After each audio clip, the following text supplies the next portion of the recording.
Welcome back to Everybody Loves Raiken, 5th edition live play meets on Tuesday nights last week. The party did the all-day training, met with coffers, and then Laromendis worked with coffers to try and track Tatsuya's resources to see what they could use moving forward. Meanwhile, Jewel was making antidotes for the army because they're going to be fighting poisonous green dragons, while the rest of the party continued training the army, and it went fairly well. At dinner, Thandros asked the party, what are we, going to do with the army? We need to leave in the morning unless there's another way to do this. To which the party said, well, we can teleport, we need to go figure out exactly how much time we have. So they went back, did a commune, found out they had 15 days, and now it is on the party to determine what they want to do. In the meantime, Thandros has said he will have the army ready for you 1 hour from when you spoke. You've had 2 castings, so you've got slightly over half an hour to figure out what you want to do before the army will be fully mustered and ready for you to talk to them. So, all that because my recording was not working, but now it is. So, take it away, Malachi. You mean Yukikaze. Take it away, Yukikaze. So I was thinking along the lines that your generals did not mean to inform you on such short notice that that we have a new that we are not leaving today to go fight. And the reason for that is along the line, and I'm going to elaborate a little bit with things, but this is general, that during the time that leading up to this, we have found a new method of travel to get there almost instantaneously without the long march so that we can conserve our energy for the fight. So that was the basics that I got in mind for it. Should I be looking to add anything, guys, or do I need to not say something or elaborate with something else? Saying that we didn't mean to delay in telling you this makes it seem like we were making some kind of mistake. So I think it might be better to say something more along the lines of, we've recently learned, possibly if you want to say through communing with the divine or something along those lines, because the spell is a divine spell and it was reaching out to, likely one of Ion's servants, not one of Bahamut's, but I don't think that in this endeavor they are particularly opposed to each other. Are you suggesting you manipulate the religious fervor of the cult you just take over? Look. I'm not saying that. Cool. But also putting it that way does add a little favor with that. So saying along the lines that, so I said along the lines of that I know that we're heading out the next day, but with our divine communing that we've had some divine communing, and that we have a better means of travel that will conserve our energy to keep us stronger for the fight against the dragons. And what did you guys have to input for that? I'm also thinking, after I mention that, I kind of want to do a rallying thing, you feel the, try to just talk about the dragons and be like, we're gonna get them, we're gonna tear them apart, we're gonna be so fresh and ready for this that they're not even gonna know what to do with themselves. They're just gonna stand in awe at our power. do kind of like an inspiring thing. I think that is a good way to end things. I think that it is important, essentially in the same breath that we say that we have the faster means of transit, that we make clear that we're going to use the additional time that would have been spent traveling, training, so they're better... I don't know if we want to say better prepared. We don't want to say we have a fast means of transit, and them get all excited when they know they're leaving tomorrow, and then be like, actually, hold on, we're not using that tomorrow. That's not tomorrow. That's in 2 weeks. We don't want to get them excited and then have to balance. So we want to be very clear very early on that we're using that additional time saving to remain here and train. Well, we don't want to let them get ahead of themselves. And are we stating that we're meeting up with the other army too in the speech? Are we or aren't we? I forgot if we were saying that we weren't going to tell them, and then now we say we have reinforcements, or... Well, that depends on whether they know about the army or not. I don't think they do.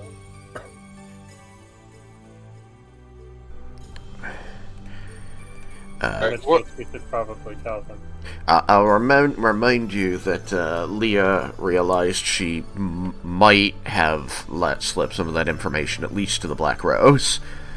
I remember that. It's like a rumor out there, but we should confirm that there's another army and that they will be there, and that we have the means to teleport, but we're meeting up with them, so we're going to use this time, instead of traveling, we're going to use it to train more. It would probably help with morale, so that they know that there are other forces that are going to be joining with them.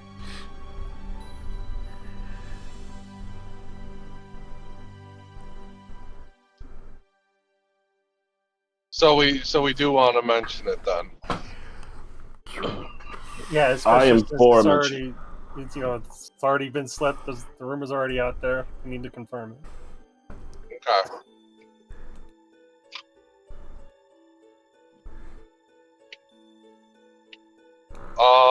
Alright, so I'm gonna do the line, the pathing of saying that I know we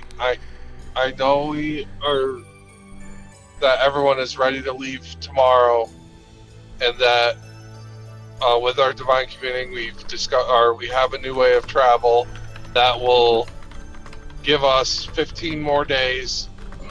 Well, I'll say 14 more days of training, and on the 15th day leaving. And the other reason for this is because we have another army that we were meeting up with, and that is when the rendezvous is. And then lead on with saying that in the sense that with all this might and everything we have, let's intensify our training and show these dragons what for, and they won't even know what hit them, kind of thing. Hoorah! So, is that sequence seem reasonable?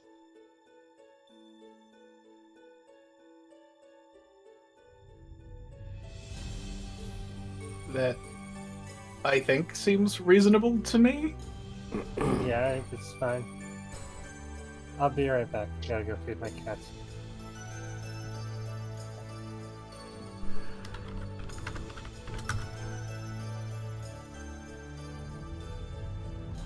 Alright, so mentioning that we're not leaving tomorrow, that we have 15, or that new way of travel, 15 days, meeting up with army, and then vigor.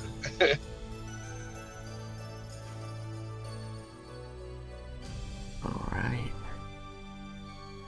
And remember that you have your inspiring leader feat, which I know mechanically means that you give people temp HP, but I'm going to say that flavorful, it's also a reflection of the fact that your character has made themselves a very charismatic speaker. Even though I'm terrible. Nobody's terrible. You're doing fine. It's just sometimes we play characters who are better at things than we are. I can't do magic. I know that you're all surprised. But... Sam! If we're pretty good with that, then I will go with that then. Alright. I'm good with that. Jebel, did you have anything you wanted to add on? Sorry, I just want to make sure everybody got a chance to weigh in, since this affects all of you. Back. Welcome back. Jeb. We're not. No, I think that's pretty much no the gist of everything. Little details, like anything to say to improve morale or like a flair. You seem to have a flair for the dramatic, so I thought maybe you'd have something. No, the point really is just letting them know that they're getting extra time in order to train, because we have a quicker way of getting there. We have managed to save time, so a bit extra time to train so that they'll be better prepared, which is an important point. Yeah. It's like that, get that across. And I know if the rumor is out there that there's another army that we'll be meeting up with, like, you can focus in on that, because then that may let you know that it's an actual army. So you won't be expected to do the full force of the fighting. You are going to be assisted by people who are fully trained soldiers. Looks like I brought more soldiers than you did, old friend. And the reason that we're not leaving tomorrow is because they're not going to be there for another 2 weeks. Right. 2 weeks since that's right, but your army currently believes that you're leaving in the morning because it's going to take roughly 20 days to get to Watchtower Point by the method that they were planning to use, which was sailing and then marching. Yeah, so we're just making sure they know that we now have pretty much instantaneous travel, so we can use the extra time to train instead of travel. And, Lair, I think that it's not unreasonable that you would be thinking about the fact that this gives you time to gather and receive in more resources, more weapons, since you know that Tatsuya was sourcing them from countries like Bromdor.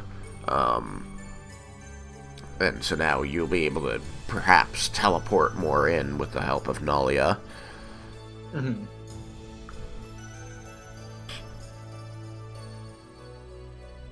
Okay.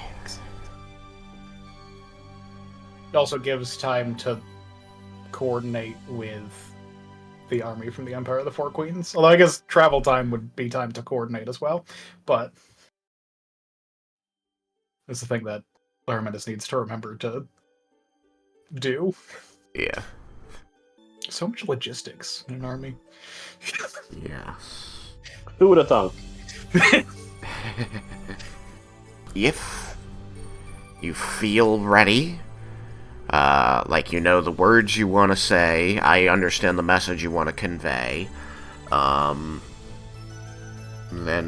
we can go there and we can do the speech and roll the checks. I've got your sheet here, Mel. Alright, Yukikaze.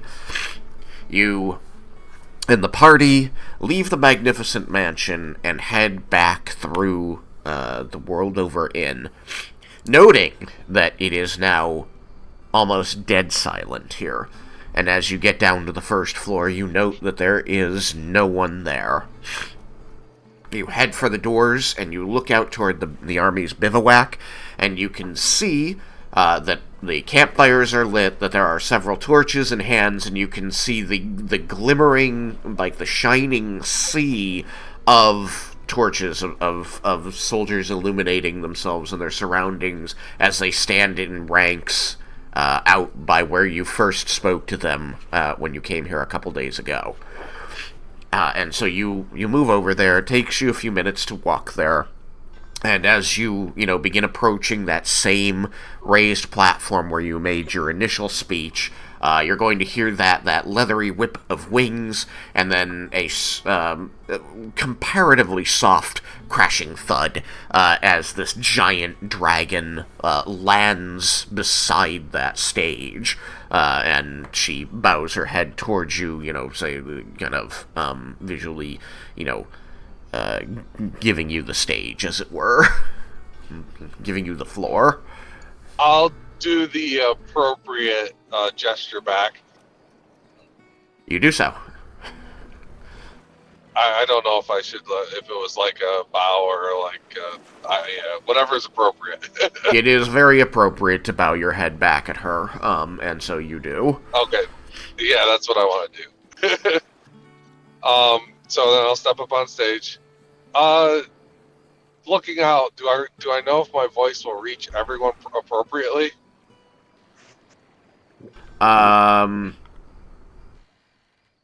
You know that you possess the lung capacity to shout, but I think if you ask for it, somebody can cast thaumaturgy for you.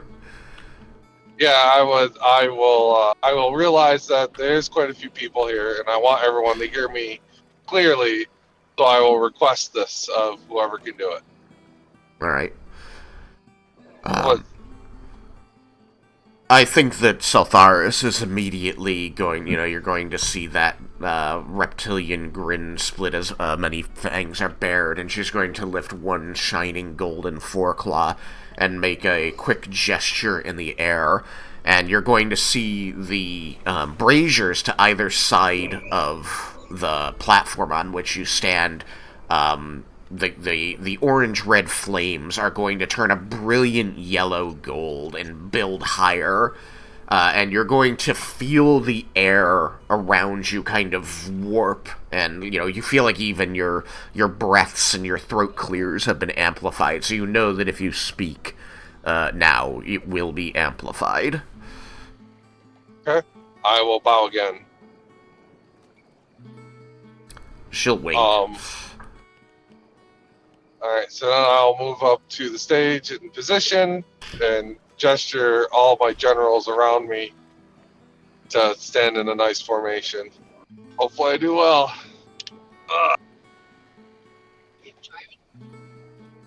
Great army of Bahamut, I thank everyone for gathering. I know that tomorrow was the set time to leave on our march to fight the dragons. With recent with recent divine commune, we have a new means of travel that will keep us fresh and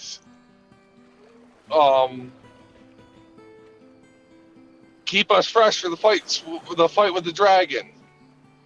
Now, we cannot leave early because this will mess up our rendezvous with the Empire of the Four Queens army. And with this new travel, this gives us 14 more days worth of training and prep, which we will use to train ourselves more, to make ourselves stronger, so these dragons don't know what hit them.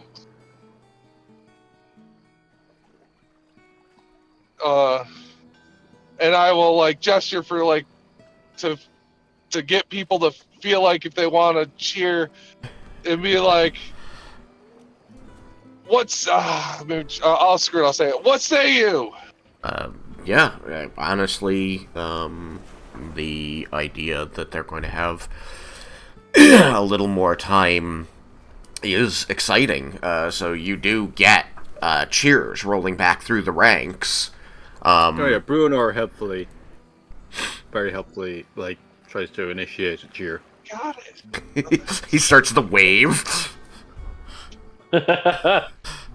Yes, Ruinor is able to start a cheer as well to build anticipation for what's going on. One of the closer people is going to say, "General, sir, who are we rendezvousing with?" I did say it. The Empire of the Four Queens. There's like a lot of confusion, like in the front ranks, as they all kind of look at each other. And then a bunch of them just sort of shrug and go, "Empire of the Four Queens! They will aid us in our cause!" And that cheer grows back through the ranks.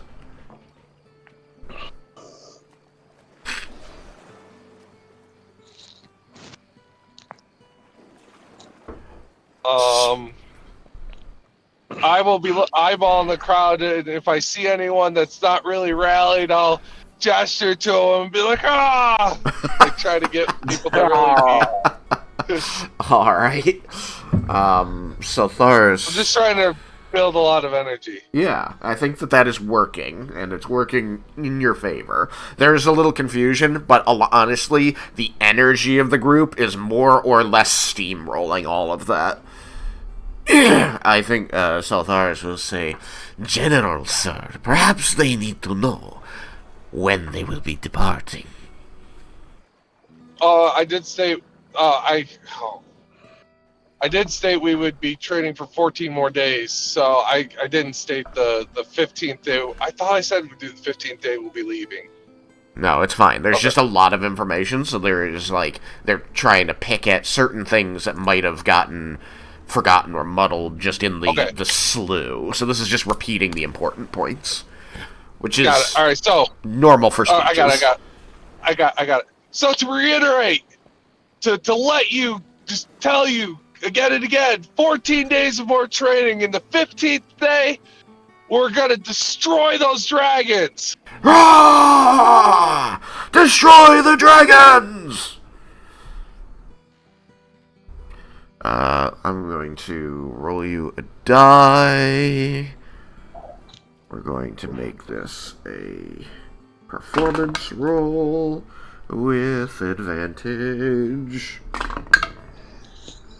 Alright, well, with advantage was okay. What's your stat for performance? Oh, okay. That's 23. You're very good at performance and persuasion. I'm leaning over. As I said, destroy the dragons. I'm leaning over towards. Oh, I always forget the name. Like you said it just a moment ago. Sotharis? Sotharis. And just saying, except you're cool.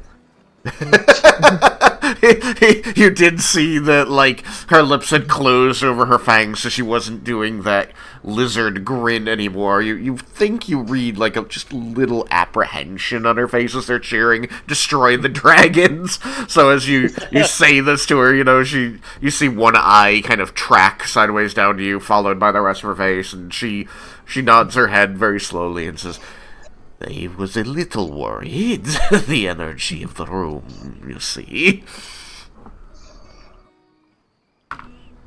Thank you, my dear.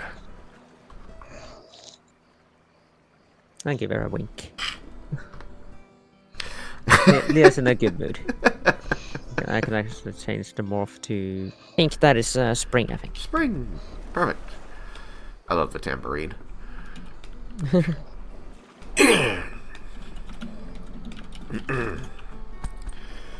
Alright, so, the 23 on your performance check.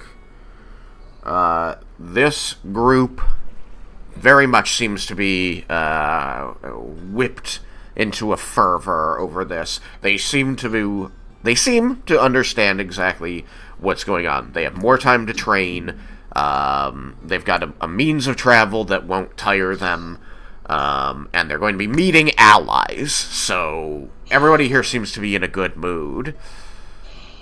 And at that, Thandros, at the side of the stage, is going to say, "Perhaps then we can allow them a day of celebration?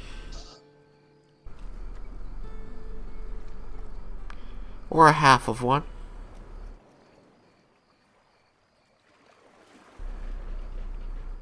I'm all for celebrating. He's going to look at the very enthusiastic Dragonborn and go, 4 hours should be enough. Only 4 hours. We don't want them sleeping 2 days to recover from their celebrations. But it would be good for morale, General Yukikaze.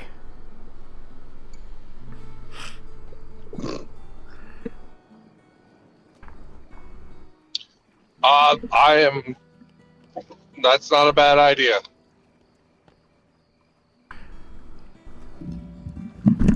For 4 hours, so we could play the entire party in real time. Let's not, but yes, you could. So, being given the okay, Thandros is going to start issuing orders to the officers below him before turning back to the group and say, perhaps you should precede us back to the World Over Inn and have them bring the kegs outside. Okay. He was saying for the lieutenants to grab it, or no, he's having the lieutenants organize the soldiers. He's having your group should go make sure that 4,000 soldiers don't need to go inside the inn to get drunk. All right, so you guys go do that. You go back. You inform Ruby of what this plan is, and she looks a little like there's this moment where she's kind of overwhelmed at the thought of thousands of soldiers coming to take the resources that she has. But you explain that, you're going to be placing it outside. They're going to serve themselves. She doesn't have to get between soldiers and alcohol. And it's just and then alcohol. Just you can see the like money signs in the eyes. I mean, charging these assholes so much. 1,500 gold. All right. And so you see the people that work for Ruby head down. They head back into the kitchen, and they begin. You hear grunting and thunking as these big kegs are rolled out and around to the front of the building. Probably have to put a door in the back of the building because that makes some sense, I guess. Anyway, and the soldiers will begin a revelry. So, you have delivered the information. The soldiers no longer have to be leaving in, 6 or 8 hours' time, whatever it is. They get more time to train, and they've been authorized to get drunk for the next 4 hours. So that's what these, 3,000 some odd people are going to do. The rest of you have had a long day of training soldiers and making this speech, so are you going to try and get in a long rest? Are you going to participate in the revelry and then get in a long rest? So I guess I'll go down the line.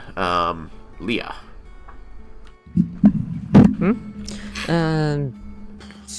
I mean, I only need the trance, so. Right. So I'm gonna join the party. All right. Cyrus. If I know where the feast, I would want to task that with Rick, see if there be more party food and things. And then I'd probably take that 4 hours to go visit home and explain things to Mom about what happened. Okay. You're able to get you're able to get some food and supplies from Ruby. She's only brought out alcohol to the soldiers, but you're able to go in and get food, and then you're able to go back to visit your mother. Jebel, party, bed, one then the other. Back to making antidotes, I guess. Yeah, I was thinking the antidote thing. Okay. There's going to be a lot of people who could potentially use it, though you know they won't need it tonight.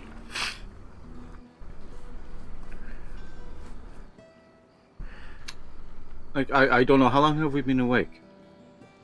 12 hours-ish more at this point. Oh, that's a long day. Yeah. Oh. No, it was a long day of training soldiers, and you were making potions all day, so that, and you had to travel, transit via plants and get supplies, though you did have the aid of forest creatures to do that, so you weren't as expended doing that as you would otherwise have been. Yeah, no, I'll just spend another couple hours just making antidotes and then bed. Then head off to bed. Okay. Vendar. I think I'll spend maybe like an hour at the party with my brother. Oh, good call. I like that. And then after a bit, I'll go back into work on the smoke stuff. The small. Yeah. Alright, Yuki. General. Yukikaze. I will not get drunk, but I will partake and if anything get buzzed. And you just keep casting lay on hands on yourself as you start to get buzzed. And I am going to go around, keep the good mood going, get people to talk about how they want to slay the dragons, get them amped up about fighting them, talk about how my character, I want a piece of Shisharan, and Shisharan's my target. Whoa. And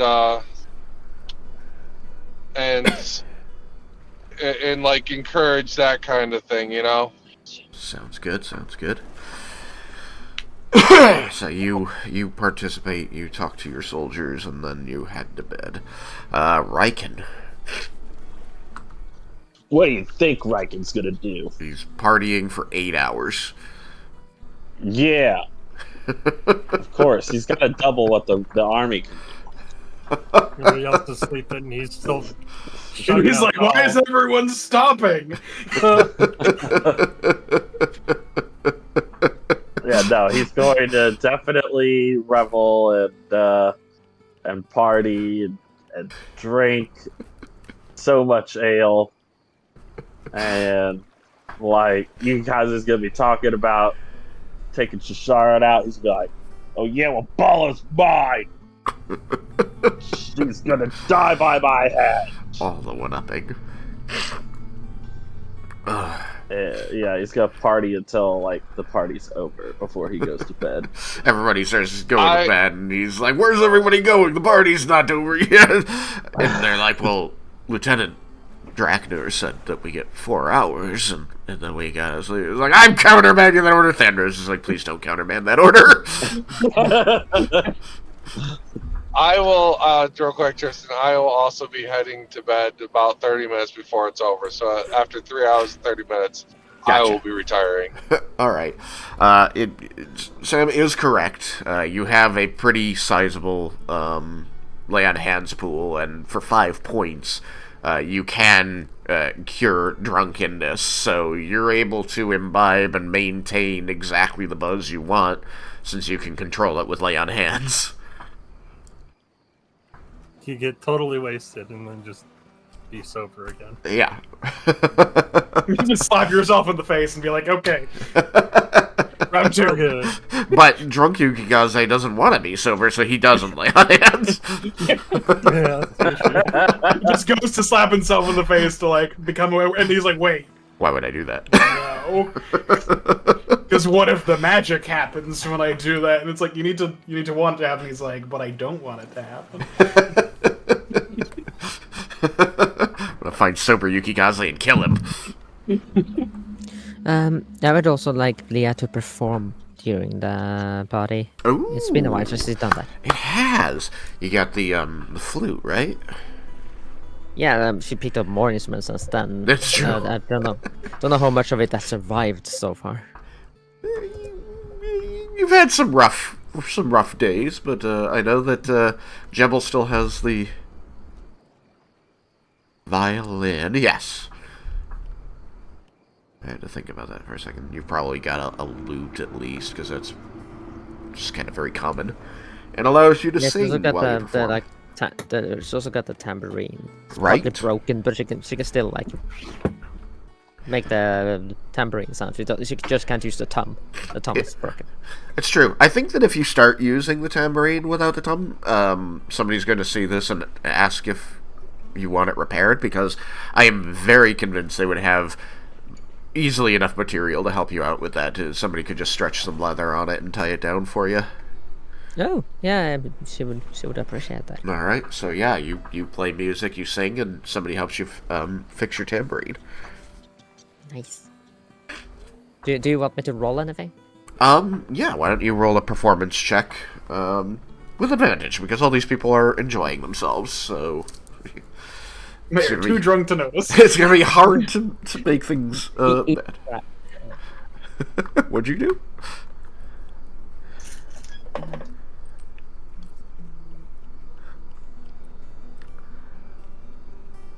Well, I managed to get an 11 on both dice, so 22. Alright, 22 performance. The people immediately around you are very enamored of the songs that you're singing, and they're swaying back and forth as they get more and more inebriated. They sing along when you do songs that they know the words to, but I imagine that Leah will also be doing original songs about her journey, because that's sort of been a thing she likes to do. Is that correct? Yeah.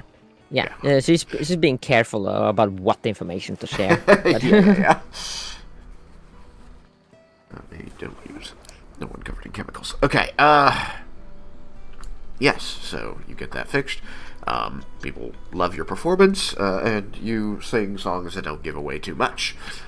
And Raiken's just like, "That's my daughter. She's so talented." Another ale! Louder! Louder! Saltharis just shrugs and gives her thaumaturgy. Stairway to heaven! Shouting at the people clapping to clap louder. Do wonder roll. Play Freebird! Fucking hey. Freebird on a lute. You better clap for her when she's done. Or laughs. But only when it's appropriate to laugh. But no, we're like, I know the bridge to that song. I can accompany you. It's a good time. The Dragonborn are one-upping each other, of course. I'll get to Laromendis. I will, I promise. Let's start with Vendar. You leave. You spend some time with your brother, catching up. You see that he's very distracted, kind of watching the soldiers like a flock, trying to make sure that they don't get into too much trouble now that he's authorized them to get stupid drunk. And it's a chaos, but it seems okay controlled. You can tell that a lot of these people are on better behavior than they might otherwise be allowed to get this drunk, given that there is still this massive gold dragon just sort of looming. It is noticeable that Saltharis is not taking on a humanoid shape to join the festivities, as she had previous nights after the training. You can see that there is, a layer to her expression, as though she seems to feel like she needs to not. It is probably as deep as you can read this lizard's expressions. She needs to stay a dragon for now.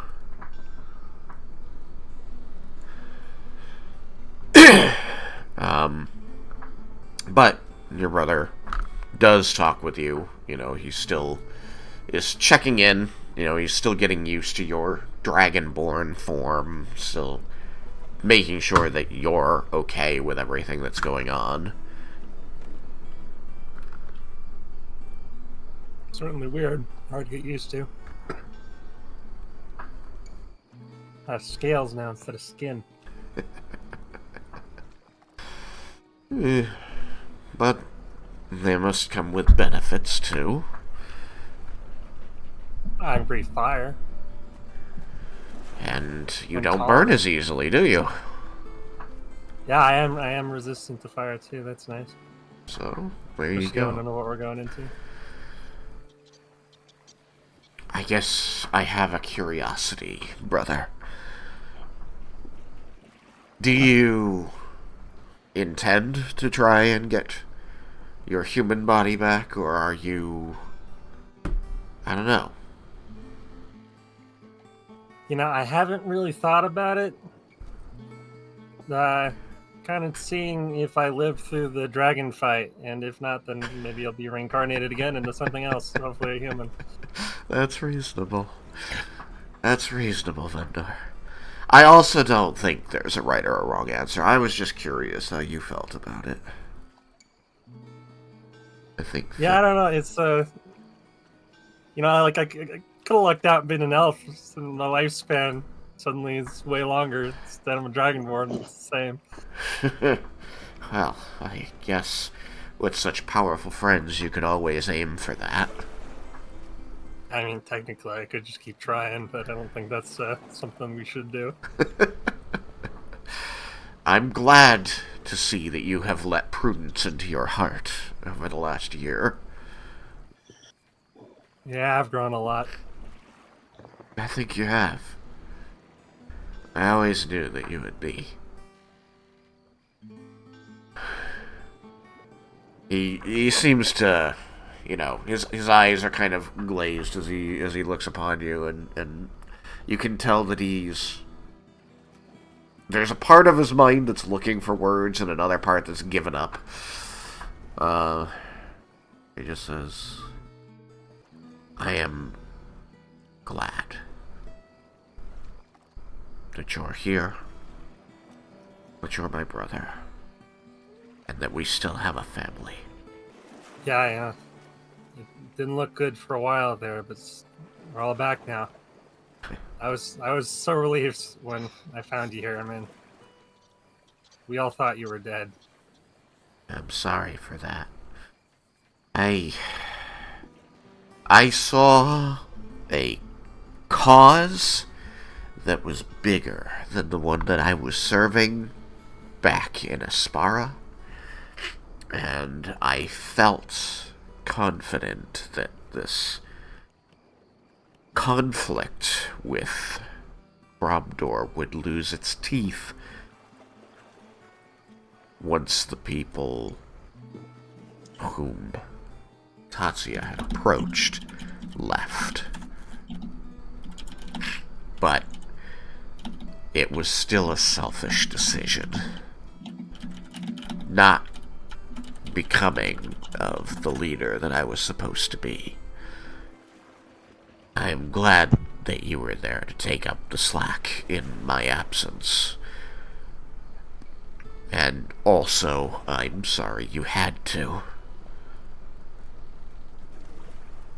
Oh, it's family for. Everybody makes mistakes now and then. Help. I'm one to talk. I've made a lot more than you have. And I understand. The cause is absolutely just and one that needs to be fulfilled. He kind of looks up toward the sky, the stars twinkling over the island, watches them for a few moments before saying, I do hope this won't turn out to have been a mistake. All of this.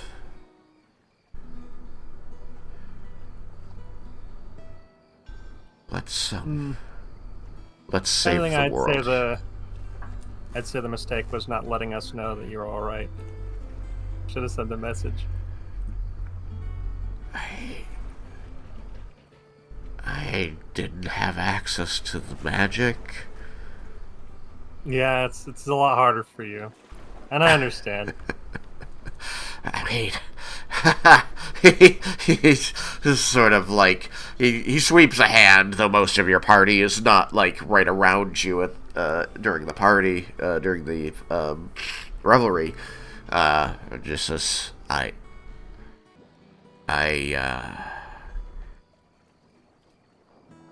didn't fall in with, quite so impressive an entourage as you did. But don't tell anybody else I said that. Certainly no one else like us up there. Well, enjoy your drinks, Fendar. Once they rouse out, which might not be till tomorrow evening, so perhaps we won't start until the day after tomorrow. We're gonna start working these people. They've come a long way, but they still got a long way to go. Well, luckily, you've given us a distance to cover. That metaphor doesn't work. You've given us a chance to push them further along that they wouldn't otherwise have had. You and your friends. And we're going to try to help train them as best we can, too. Oh, I know. I'm going to make sure you do. Those firearms are useful, but, you know, I'm probably one of the only people in the world, if the only one that's actually proficient in using them. Well, we'll see what 14 days gets us. I think you know where to procure more of them.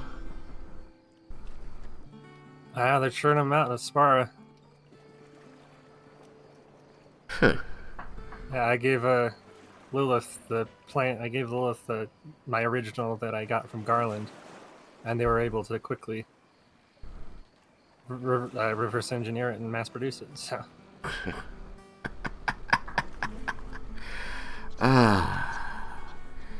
I guess if there was anybody to watch out for more than you, Vendar, it was our little sister.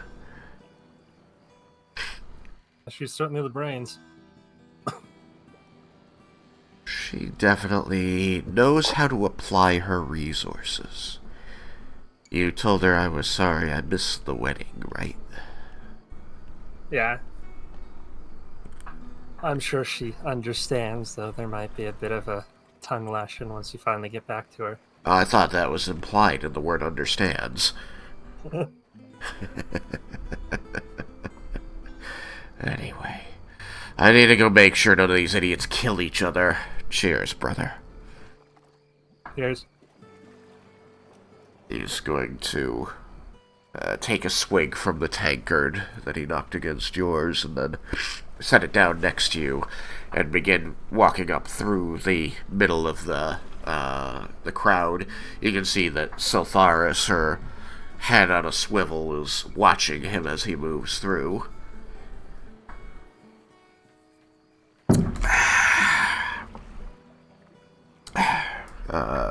You head up to begin working on your, or continue working with the small. Good gosh. You spent some time trying some different things with it, and, you realize, that it produces an effect extremely similar to the Cloak of Smoke, and you think that while there might be some magical applications for this that somebody else can figure out, mechanically, chemically, you believe that you can turn this into effectively smoke powder bombs or smoke pellets to create smoke screens, areas of darkness that people can't see through. Normal people anyway, Leah. So she even with the sees smoke dust? screen, she shouldn't be able to see through it. Because it's not just darkness; it's actually like smoke. Yeah, I can see through darkness. It doesn't specify smoke, I think. Yeah. I would have to check. To fuck over warlocks. I would have to check. It would just be like casting like sleet storm in front of her, dude, just obstructing line of sight. Okay. I've gotten used to some other things that seem to interpret things like that, all of those types of things as darkness. And so it's like, yeah, it's darkness. It's like, okay. Give me a second, I need to clear my airway.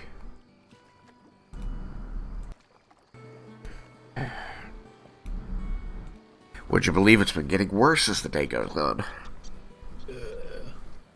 Yeah. I wouldn't want to believe it.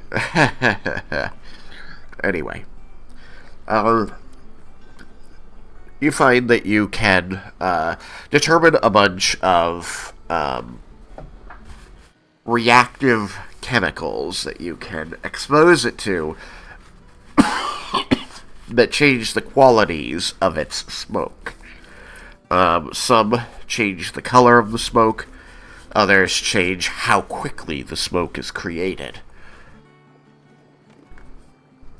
Effectively, you're able to produce a couple different items with some work. Smoke pellets that will create an obstructed area, basically create a sphere of visual impairment. You can create different colored smokes, which could be used for signaling. And for the fast burning, you can apply that or encase that along with a very small amount of the stuff, which causes it all to be consumed very quickly, but then equally quickly create a smaller cloud of smoke. You feel like you could fashion that into an arrowhead. Nice, so I can shoot smoke bombs. Yes. Now, me listing these off is just to give a sense of what your character, the types of things that your character can come up with, because he's a very creative guy. But if you come up with anything, those are also applicable. Is there a way I could, like,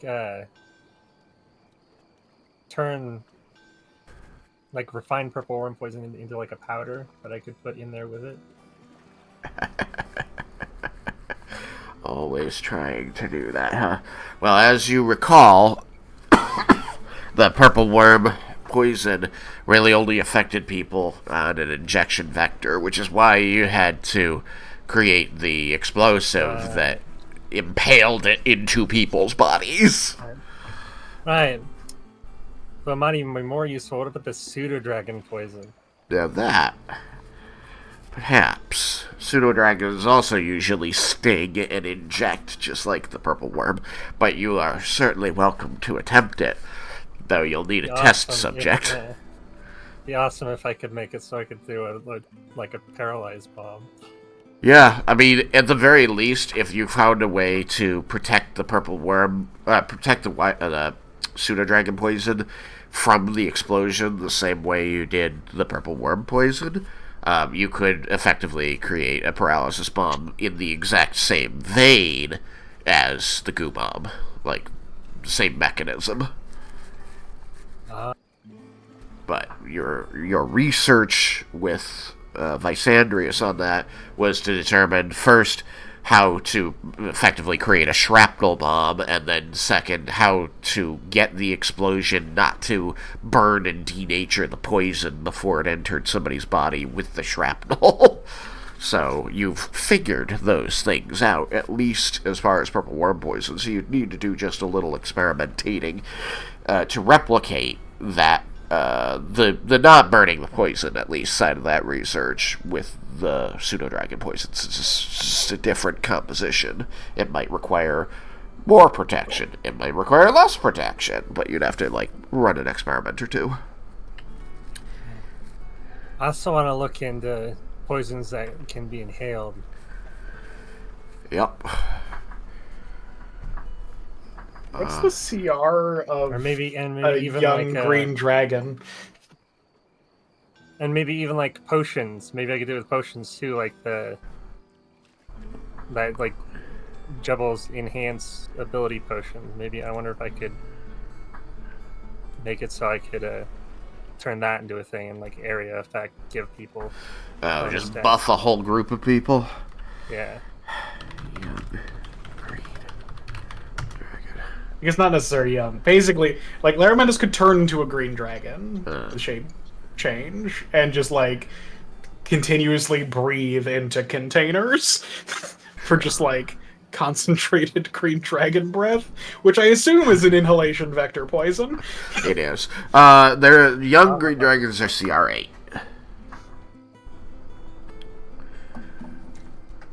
They have a poison breath that's DC 14 con.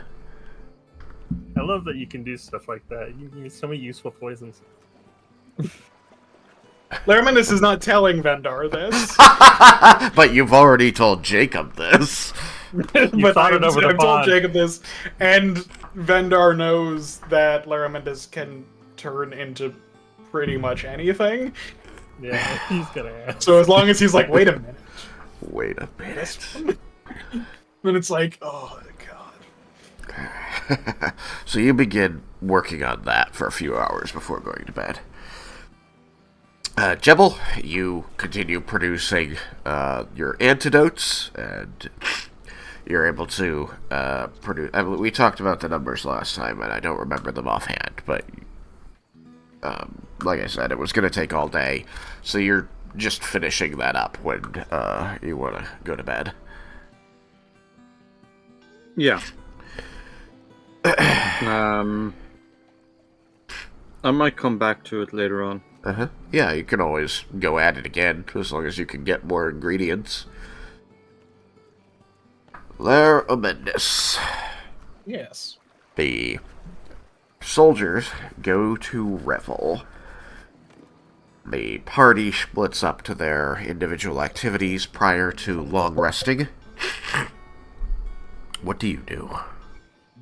I think Laromendis probably feels that it's not entirely appropriate for the, like, extremely high-ranking members of the military to be around for this kind of party, and also doesn't want to be around for it. So I think that he would, because he had wanted to, him and Coffers have been talking about getting rest early to basically dive back into what they had been doing. Yep. So you want to get a head start on the long rest so that you can meet with him midway through the night? Yeah. Okay. Alright, so we will quickly fast forward to midway through the night.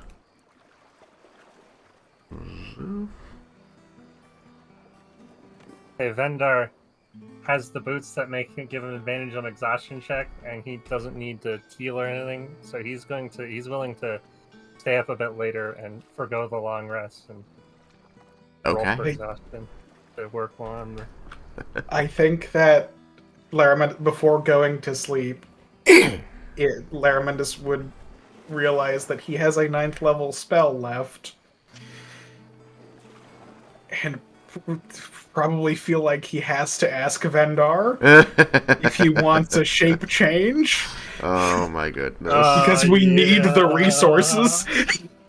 Oh my goodness. That's the thing. Alright, who is going to sleep in the inn as opposed to the mansion? So, Leah, are you going to sleep in inn or mansion? I guess stay in the inn. Inn. Cyrus is going home. Jebel is probably going to be in the mansion because that's where he's cooking. Vendar's in the mansion. Laromendis is in the mansion. Yukikaze, inn or mansion? I actually think sleeping-wise, Laromendis would be sleeping in the inn, because you need to go through that room to get to the mansion, so he would be expecting to see coffers. Gotcha. So he wouldn't want to be in the mansion itself for sleeping. Alright. I will also not be in the mansion in case I am needed by Thanandros or anyone from the army staff. Okay. And Raiken, inn or mansion? You can mute me. Raiken will probably get as far as the inn. And then pass Gets out. to the first floor of the inn and is unable to be moved. Wonderful. Alright, so I'm gonna put you guys in here. So that I know.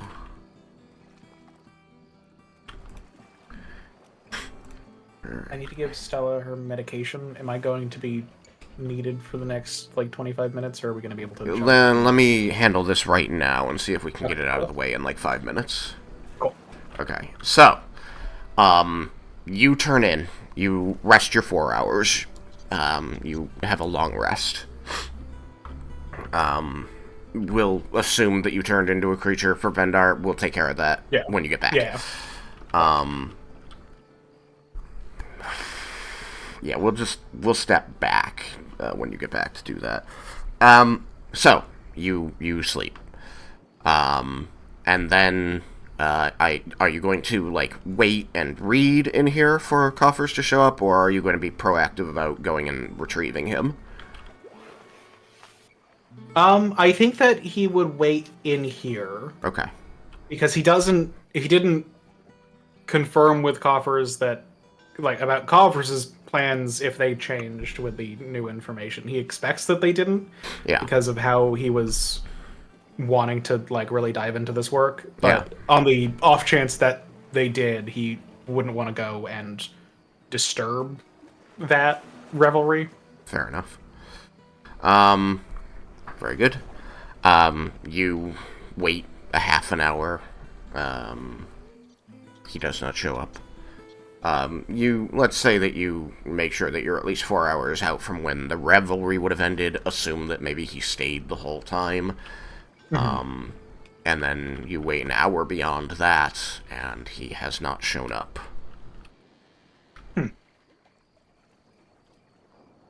Roll me a history check. Okay. I'm usually okay at those. But last time I said that. That's a d20. That is a 16 on die, which makes my history a 30. You don't remember seeing him at the revelry or anywhere in the crowd. You weren't particularly looking for him, during the speech, but, you hung around for a little bit. You just don't have any recollection of seeing him. You remember seeing him when he nodded at you when you came down right after he did for dinner, and you saw him talking to some people, and you saw him go out of your line of sight deeper into the tavern, and then you don't have any memory of seeing him again after that. Okay. So I think that Laromendis would... Everyone else in the party would be asleep right now, I think. Or, well, not Leah, but... just to, do a quick, has anyone seen him? I think that, Laromendis would send to him. Okay. The gist being mainly just checking in about our meeting to continue going over paperwork. Something along those lines. I can write out what the message would be, but yes. No, that just is fine. I believe you will receive back reasonably promptly a message that just says to the effect of terribly sorry, important logistical thing came up with some other officers. Rain check tomorrow night.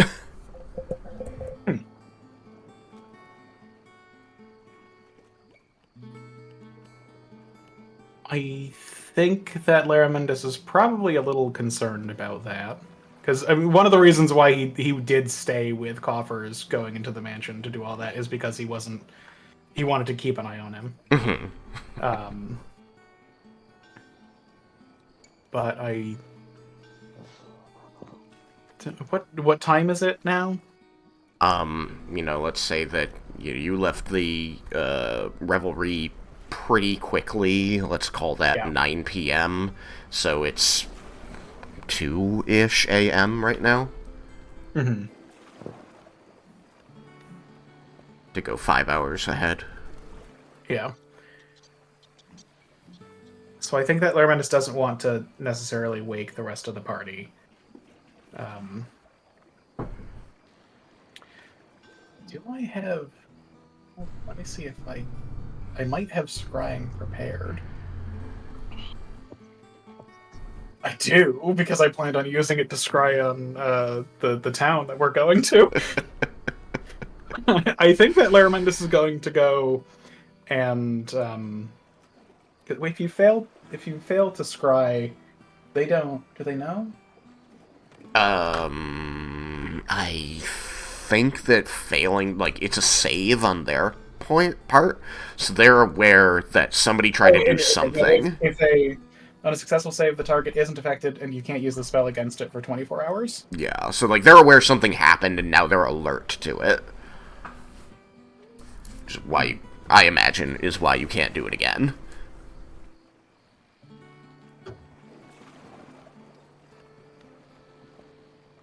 DC 19 save. Is it a 19 for you? That's how well you know him? But that's just my spell save DC. Oh. So then, but I don't think that, I don't know if you would consider him familiar to me, or firsthand. I mean... Firsthand, you've met the target, familiar, you know the target well. You've spent, a day with him, and you felt like you understood him, but if you're suspicious that something untoward is happening, I would say that you would be calling that into question, how well do I really know him? Mm-hmm. So I would call that just firsthand. You met him, but you don't know him like you know the rest of this party. You can kind of predict the actions of the rest of this party, because you know what drives them, but you don't know for sure what drives this guy. You know what he told you. Mm-hmm. I have a question about the Magnificent Mansion. Mm-hmm. And the things that it can produce. Mm-hmm. Can it produce a likeness of someone? Especially if they've been in it. There is nothing... During that particular one. There is nothing that says a mansion in which people have some say over the appearance of the unseen servants that they couldn't ask one to appear a certain way.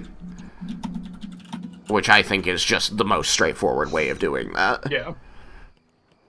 Because that would give him a -2 on the save. Which, a DC 19 with a -2. It's gonna be pretty hard to hit if he's not a magic caster. Yeah. Can I make an insight check on when we were talking about magic? Okay. To try and gauge how much I thought he... basically, if I think that he was already capable of magic. Alright, I love this line of thinking. Make the insight check. That's bad. That is a 12. A 12. When he talked about magic with you, he seemed to understand that it was, extremely useful and in some cases very powerful. You remember that he specifically said, if only more people knew how to do this, if only the university would get over itself and move on to the mainland so that more people had easy access to it. But he very much seemed, to express to you, an incomplete understanding of magic, and seem to be tripped up by things that somebody trained wouldn't have been. Okay, so with my 12, I think more in line with he actually didn't know, and not he was trying to make me think he didn't know. With your 12, that is what you believe. Okay. I think with that,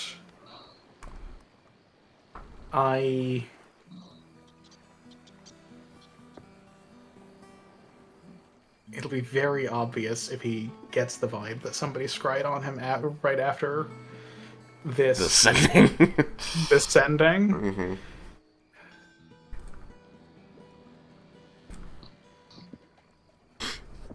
Unless you tell him you're going to scry on him in another sending. Because you're worried about him. His comment isn't enough to like seem concerned, because like if there is a logistical thing happening, then he would be the one to be handling it.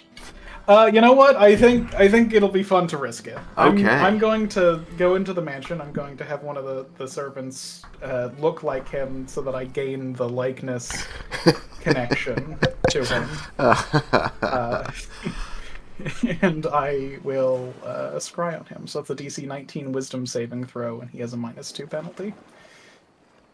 Okay.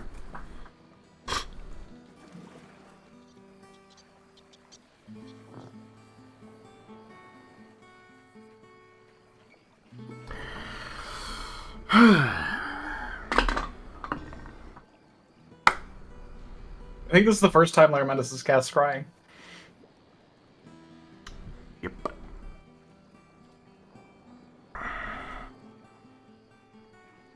Okay.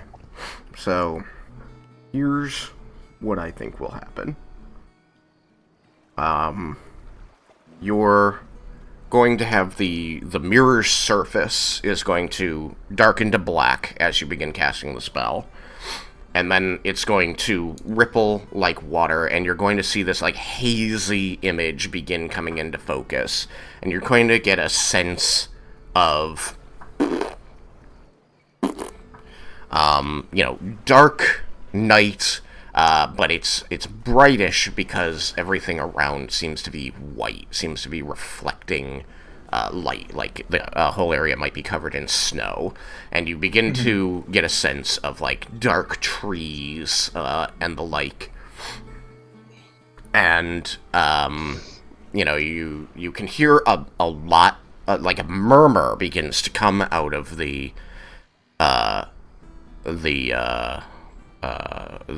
mirror, as though there's either a great something or a lot of somethings making a lot of very random noises nearby, but it hasn't fully come into focus yet. And you're going to, like cutting through that murmur as the image is still like coming into focus. You're going to hear, in common, there, that, now! And the thing is going to flash brightly, like almost blindingly bright in your eye, and it's going to turn back into a normal mirror. Okay. I think that is concerning enough that Laromendis might go and wake people.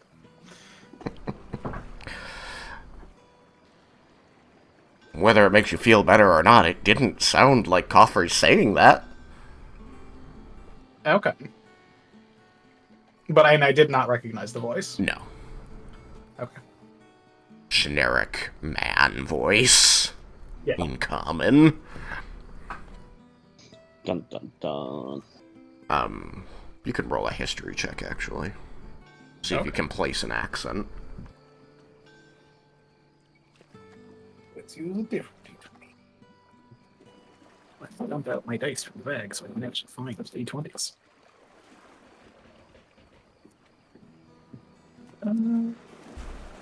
Let's use that one. That is a garbage. That is a 20. Nope, sorry, that's An 18. An 18. 4 on die. I mean, I don't believe you've been, your character's been to the place where this accent is from, so I don't think they'd really recognize it. Like, maybe they've dealt with people from there, like, just in passing, but, like, I don't know if that would give them anything more than a caricature understanding of the accent. Yeah, I think that's fair, that not being able to place it is entirely reasonable. Especially since you had 4 words. Yeah. But, you know, with a high roll, you can, like, wait a minute. The inflection.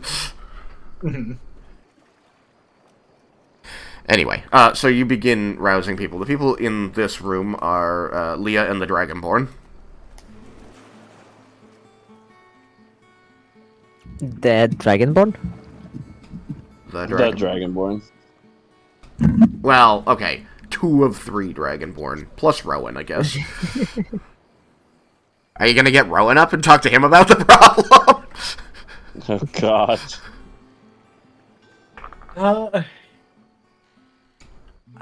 He's an elf. He'll know anyway. Yeah, I don't think that Laromendis would be, like, purposefully including him, because he doesn't think that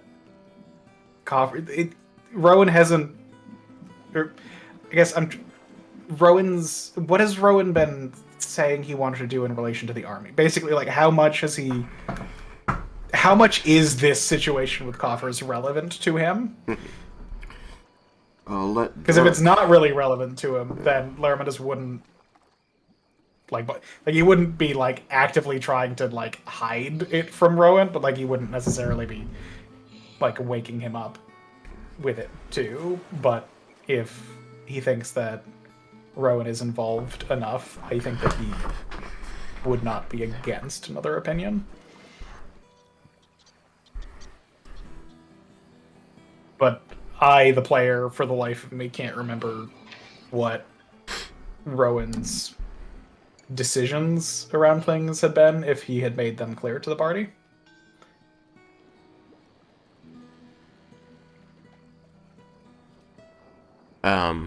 Derek, are you with us? So,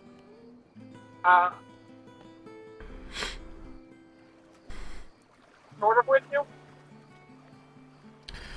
So, was Rowan planning, like, I know that he was still figuring his stuff out, but was he leaning more toward, like, going and finding a place to pick up his life where he left off, or was he going to try and move with the army and help them with this first?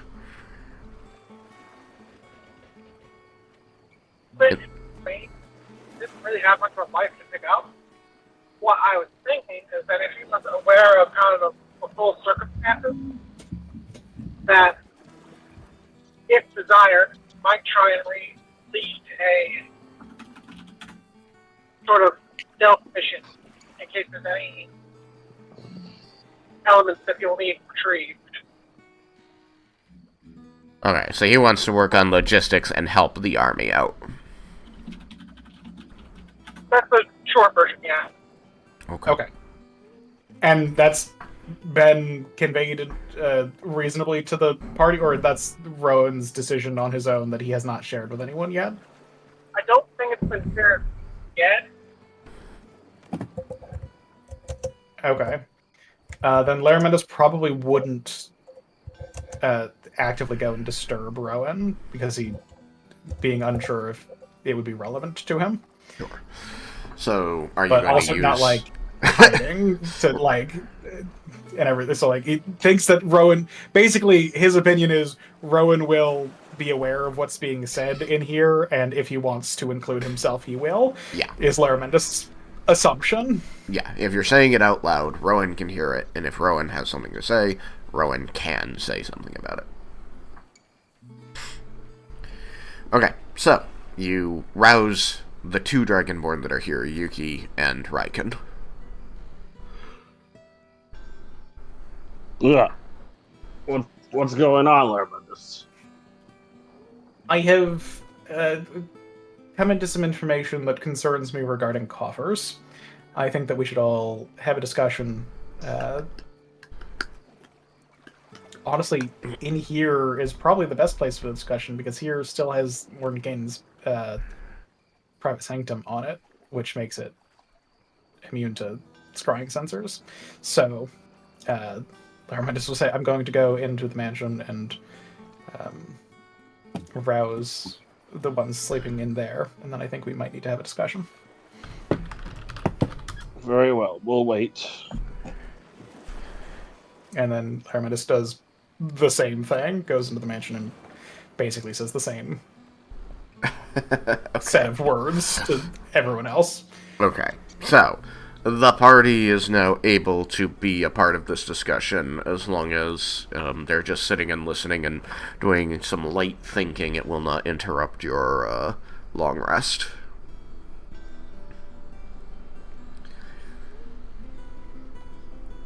Okay. So, we have a quorum here. Everybody is present. You may speak. You gather everybody. You talk to them. So, Laromendis will say, I was intending to meet with coffers after a relatively short trance to continue going, or he wouldn't, Laromendis... Sam keeps saying coffers. Laromendis does not call him coffers. Laromendis calls him Captain Thess. Okay. Sam is going to continue making that mistake. I do have one correction to what I just said. You don't have Cyrus. Cyrus went home. Oh.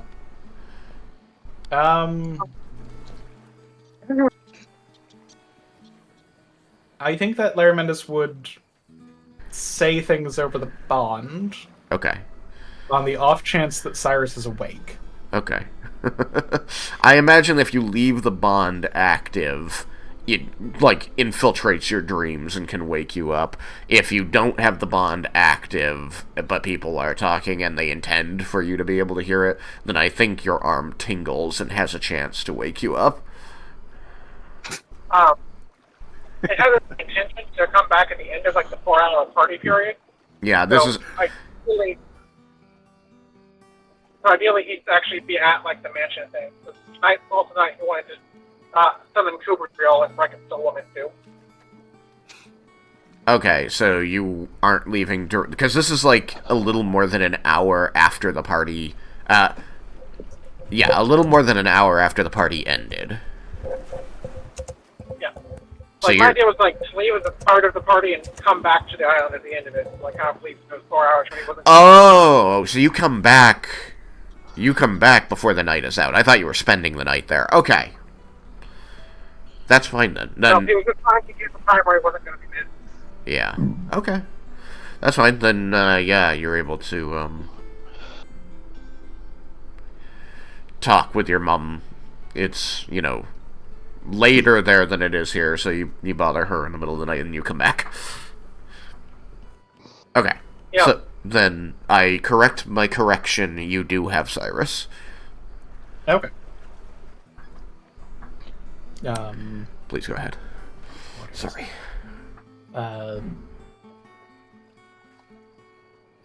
Planned meeting with coffers,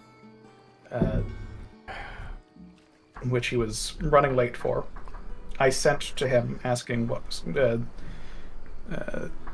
if everything was, or just checking in to make sure that things were going as planned. He replied that there was a logistics situation that he was addressing. I then scryed on him, and the person to whom he was speaking was likely the one that dispelled the sensor. Although, I suppose he pointed to it and said there, so he saw it, which means he was casting Detect Magic, which also means that it's very likely that he thought that it would be the case that I would scry on the captain. or at least was concerned that I would be scrying on the captain. And then either him or someone else cast Dispel Magic on the sensor, so my scrying ended. Did you see anything?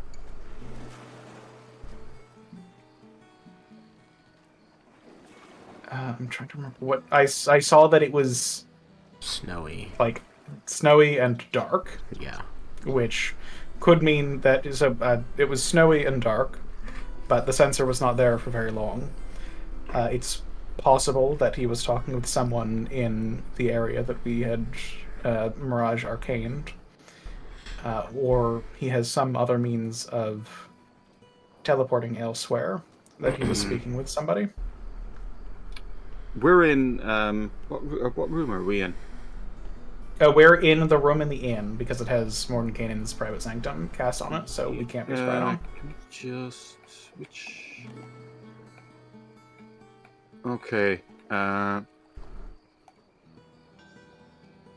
Right. That's this room upstairs. I don't think all our tokens are in there. Just... Yeah, I don't think all the tokens are in there. Yeah, I didn't grab them all. No, that's fine. So, Jebba will excuse himself for a moment. He's just going to go out into the hall towards one of the outer walls. Do these windows open? Well, they don't. I don't think they actually need to. I'm going to stand beside the window. I'm going to summon Skith on the outside of the window. Okay. And telepath to him. Check. Fly towards where we set up the Mirage Arcane. I'll give him the general direction in case he's not aware. I think he is. And yeah, I'll just tell him, see if there's anyone out there. We're looking for... say his name is Captain Thess? Yeah. And in case he doesn't know what he looks like, I'll describe him and say he might be with someone else. If you see him, come back within range to let me know. All right. And then I'll head back into the room. All right. Skith flies off to go do as asked. It's going to take him a few minutes to get back, so back in range. Yeah, once I get back into the room, I'll just let everyone know what I've done.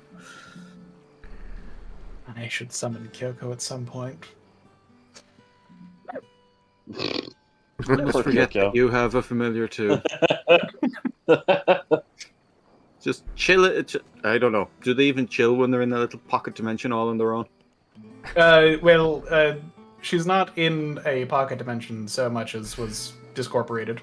Oh, she's having a nice time. After I sent her into what we now know as hell. Oh yeah, she's just like back on. Is she Fae or? I think that she would be a Fae spirit. Yeah. Yeah, so she's back on the Feywild, just taking it easy. And, oh, he's forgotten about me. Oh, this is great.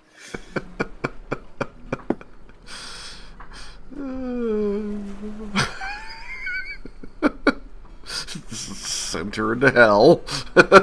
She didn't come back. Oh well. Time to move on. It was go in there and come back. And if you don't come back, then we know it's dangerous. Turns out it was dangerous. She didn't come out the other side. Yeah, I'm just gonna run over there. You're going to... Remember the time I summoned Skith, who is a Fey spirit, while we were in the Feywild? Yeah. And he had that... What the fuck? Why would you put me in this body in my home? You ass!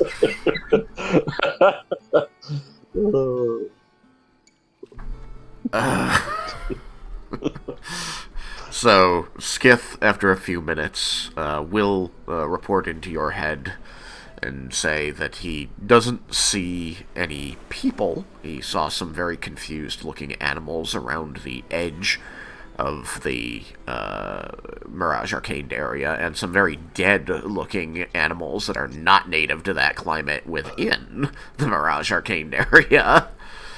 But no people having some weird meeting. No, and no one fitting your guy's description.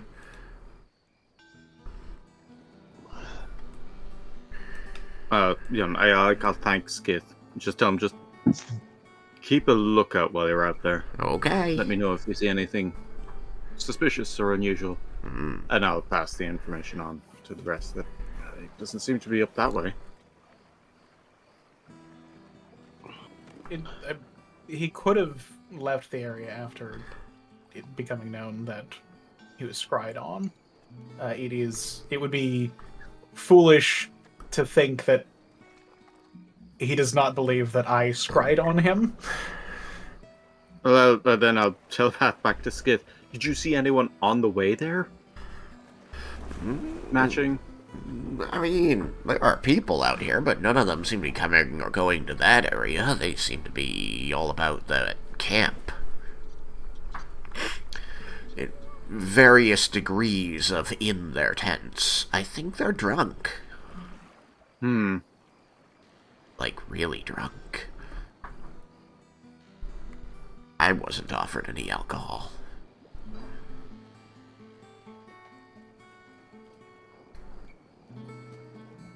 If you want to get some, I won't stop you. Excellent. Oops. This half asleep, drunk person sees a crow, a raven land on their, like, drink. It's like, what the fuck? Bottoms up. The person's like, say the thing. Nevermore. Fuck off.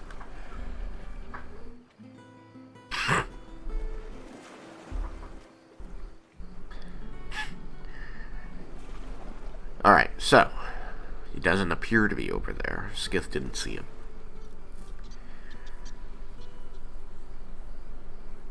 I did not get the impression that he was magically inclined himself to be able to teleport elsewhere, but that does not mean that I didn't misjudge him or that he doesn't have access to friends with that kind of magic or items with that kind of magic. Perhaps a scroll. Although he would need to have some way of getting back so that we wouldn't suspect anything.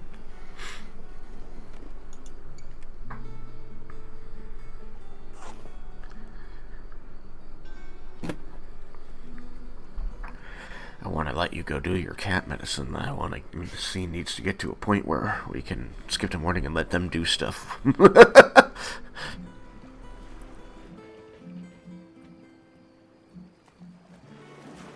Do we want to attempt to search for him and confront him? Or do we want to... I suppose, given the violence towards the scrying sensor, it would be unreasonable for us to try and... We could try and pass off my attempting to scry on him as trying to make sure that what was going on doesn't need our input immediately, which would be a minor insult to him. But given the manner in which it was... that you thought he was in danger. Sure, we could say, but given the manner in which it was dispelled, clearly there are other people there who were made aware of the sending because they were expecting a scrying sensor, which means he was not in danger, and the manner in which it was disappeared is suspicious enough that he would be a fool to think that we didn't think anything of its dispelling. Well, He wouldn't know who sent it, though. If I received a sending from somebody who was trying to figure out where I was because of a meeting, and then in very short order, a scrying sensor appeared next to me, I would be hard-pressed to think that anyone other than the person who sent did the scrying, especially if I know that the person who sent is an extremely powerful wizard. Yes, that's a good point. So do we want to attempt to seek him out, or do we want to see where things lie in the morning? How could we seek him out, though? If it was a place with snow, he could be in Ebengard. I could commune again, contact other plane. Those are going to be the two easiest ways to glean knowledge about where he is at the moment. You could gate him. Hold on. I don't think I have gate prepared. I do not have gate prepared. Too bad. I could see if I could look for him.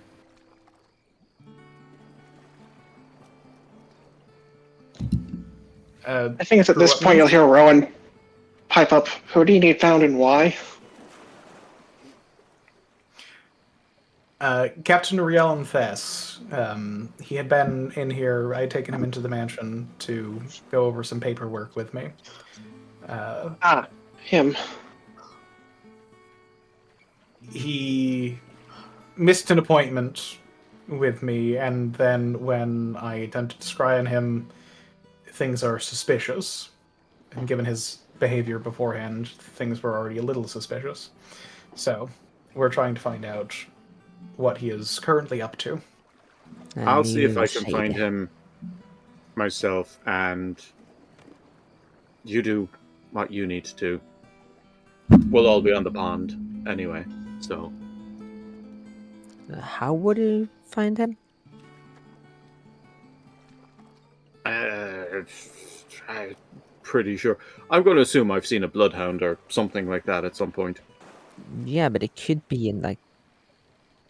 Oh, that wasn't in character, obviously. Well, if you want someone to look for him and not be suspicious, I can try. No one here should know about me. The difficulty if you're going to ask around is that pretty much everyone is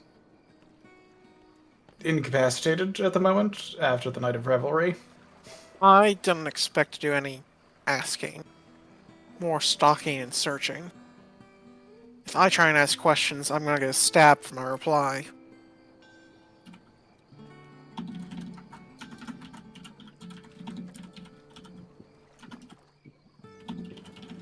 Don't get stabbed.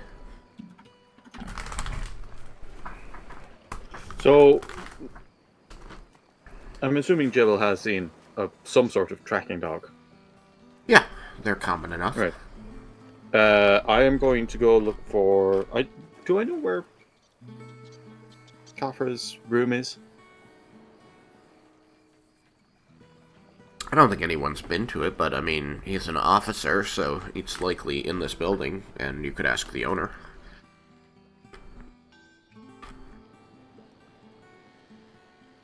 Yeah, I'll do that.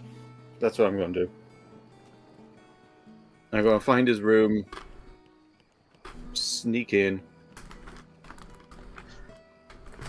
grab, like, some article of clothing or something, sneak out again, wild shape into some sort of tracking dog, and then just see if I can pick up his scent. Okay. Yeah, just to shortcut that, you can head downstairs. It's not Ruby at the front since she runs it during the day, but given that these people are here all the time, she does have somebody sleeping shifts to, make sure there's somebody to deal with at night. So you deal with this person, who's like a male halfling. He's able to provide you with the room to find Thess. You're able to wild shape and get in there, find something, get back out with it, and come back to the room. So you have some.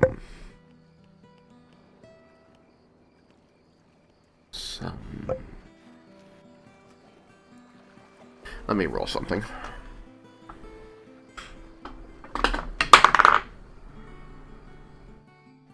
Okay. Yeah. I'll say this. It looks like the place was like packed up and like it's almost an unused room. But hunting around, especially with the aid of wild shapes with keen senses, you're able to find that, like, a sock got left behind and, like, snatched up under the bed or something.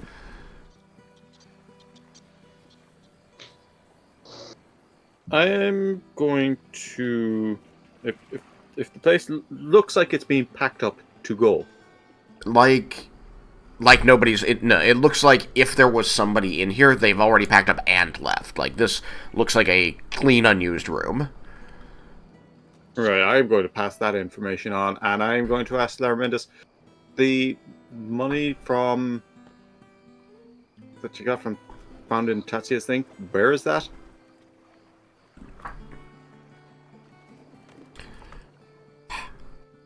I believe that it had been given to the captain. Yeah, it was I think supposed to Lemon have looks been at paid Vendar Ruby. at that. I gave it to him, and it was supposed to have been paid by Ruby, but it was supposed to have already been paid by now. So, I mean, if he stole it, then I figured Ruby. I want to double check on that then, just to be on the safe side. And with that, Jebel is going to. This guy?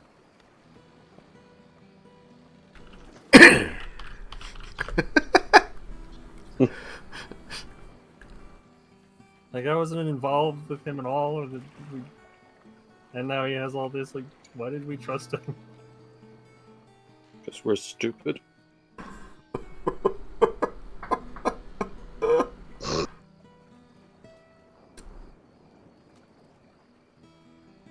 that's something we're gonna have to deal with. Gonna have to work on that being stupid problem. Yeah, it's a little late for that to deal with. Yeah, I mean, we keep making more stupid decisions. Is the problem? We just stupid our way through everything.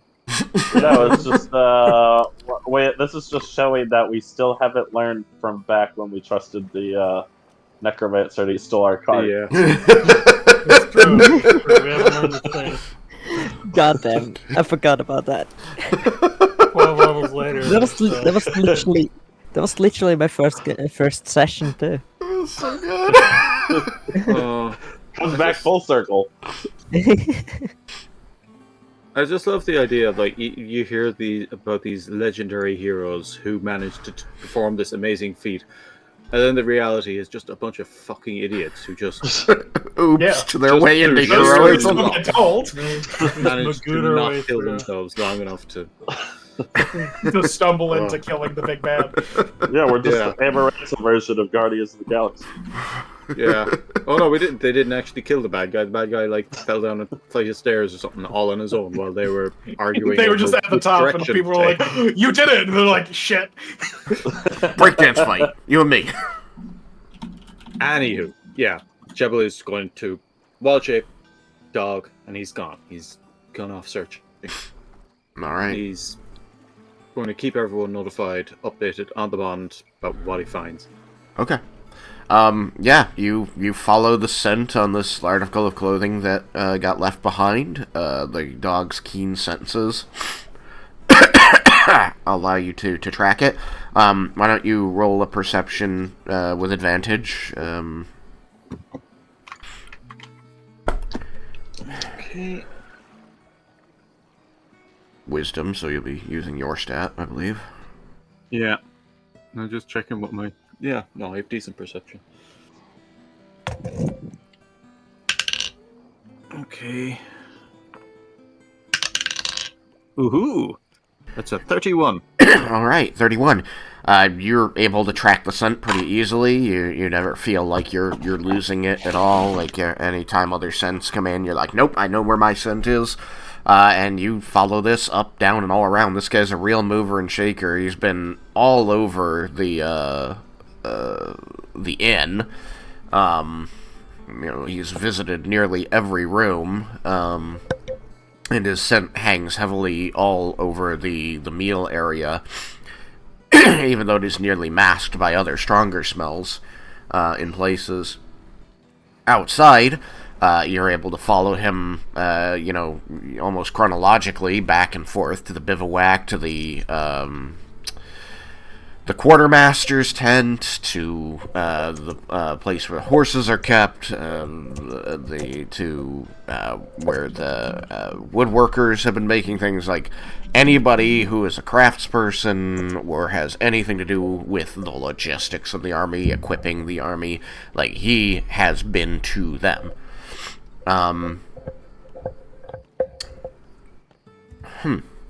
And eventually, you follow his scent as it goes into the wreckage of the city.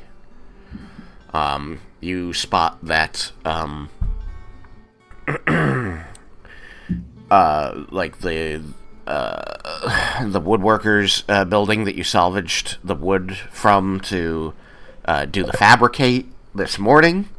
And he goes past there, back through some other wrecked buildings until you find a, half-destroyed building. Like, the doorway is still, discernible as a doorway, even though, the whole place seems to be kind of collapsed. But as you, poke in there, your dog form has an easy time navigating, this wrecked building. And you realize that a person would have a hard time, but it would be very doable. So, either it very luckily collapsed in a way that he found a way to get through the wreckage, or he moved stuff. And eventually the scent leads you to a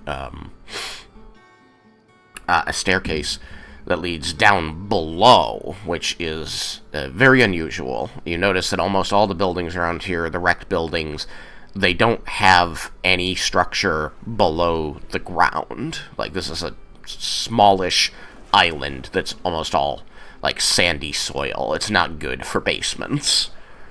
Yeah. I'll probably change my wild shape into something more discreet. Okay, like a rat? Like a rat, or something that won't seem so out of place. Noticeable or out of place. Okay. Again, keen senses, the sharp hearing of the rat. You don't hear anything other than, the occasional creak of the beams above you from the collapsed portion of the building as gusts of wind roll across the island. You don't get any sense that there's anybody down here currently. You don't feel any warmth. You don't smell any odd, strong smells. You think that coffers went through here recently, within the last few hours, but you don't have any, your gut isn't telling you that there's somebody here, at least, is all I'll say on that. But you poke around. Do rats have dark vision? I'm not looking at the stat sheet at the moment. Let me... Probably, right? Under extras, I think I can transform into a rat. Dark vision. Yeah. Okay. 30 feet. Cool. So, with your keen smell. So, with your keen senses here, you do find that down here is stone. There's also something about the stone. You feel kind of a hum to it. Not a constant vibration, nothing mechanical. There's just something about it that is almost alive feeling. You feel like you'd recognize an earth elemental even if it wasn't moving because of this sense of life. you kind of get this odd kind of sixth sense going that the building itself is special. And as you begin poking around, sticking toward the areas you think a person could fit through, you do eventually find a doorway that leads into a small room, maybe 10-ish feet across, 15 feet across. And in there you can see dark, deep carvings in the floor in a circle. Okay, I relay all this back.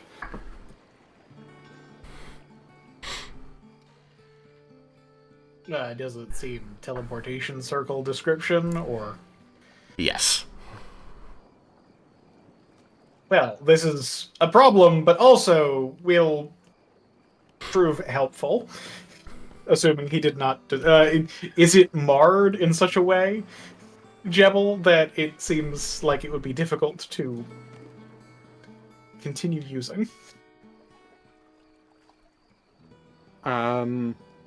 Roll Arcana.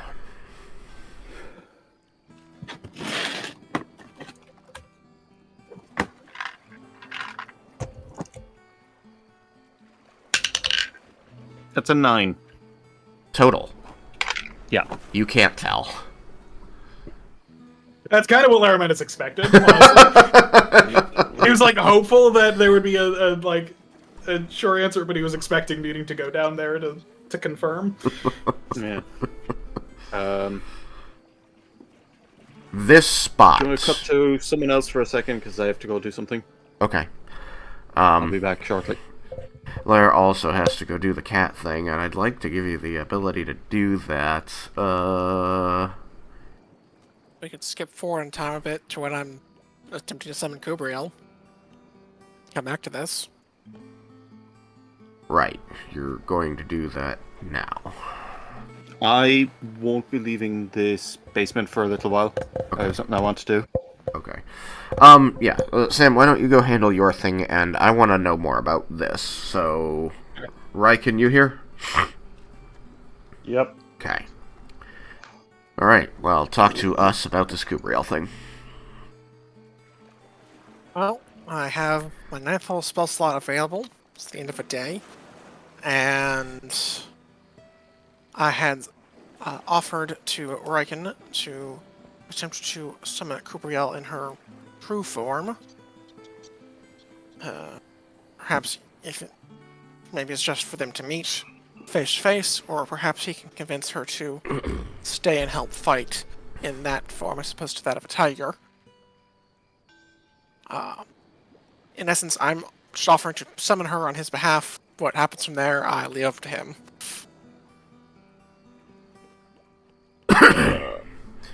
Is this if this works and she changes into her true form, is this a not necessarily permanent thing, but up until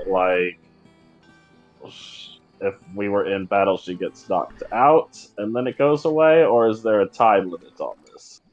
It lasts for as long as you negotiate the contract, more or less, or until the form is destroyed, she goes back to the Celestial Plane, like a fiend would to hell.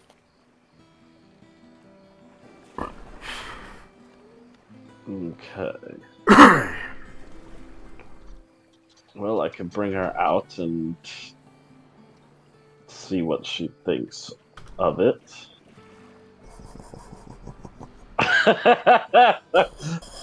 I don't like that. Well, I don't know what you're talking about. So Raiken will take out the Pokeball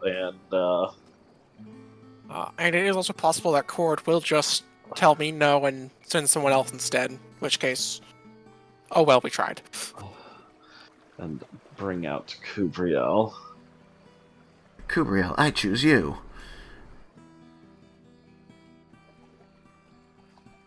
So you bring out the ball, and you summon her. She appears. This red shimmering energy slowly, seems to leach out of the ball and take form into this large tiger as she does a big stretch, ass way up in the air.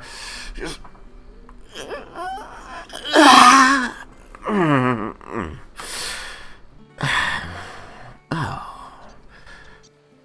It's you. What do you mean it's me? It's you. You're there. Hi. Hello, Kubriel. Have you summoned me to pet me? She's going to, walk up to you and sit down right in front of you, raising her big paw and placing it heavily on your shoulder, yes, you are, aren't you? Yes, I will pet you. I don't have any problem with that. He'll give her a nice scratch behind the ears. You reach up and do that. That's a nice way to wake up. However, there is another reason why. Oh, yes. For you. You brought me a snack, she says, turning toward Cyrus. Wait, but no, no, I can't hear her. Cyrus is she just not licks a her snack. chops. Cyrus is a friend. I'm friend friends that was with petting her seconds ago. Plenty of the things I eat. Temporarily. Anyway, he is actually proposing an option, and I wanted to ask if you were interested in it or not. Oh. She, turns back towards you, and you kind of see her fur fluff around her as she works the muscles in her shoulders. I like this change. Someone can be taught. And she's going to kind of, circle around you, leaning heavily into you, rubbing her scent on you. He says that he supposedly has the ability to possibly put you back in your natural form here on this plane.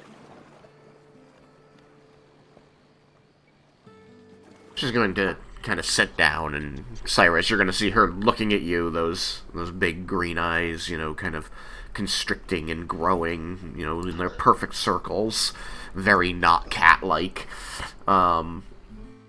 And she tilts and looks back toward Raiken, toward you again, before she says, "You want to bring my angelic form to this plane?"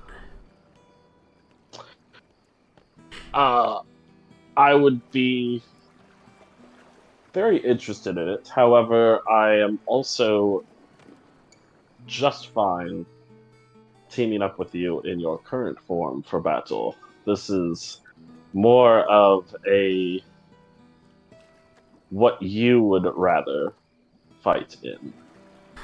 She's going to kind of narrow her eyes at you and says, "Ooh, I like that.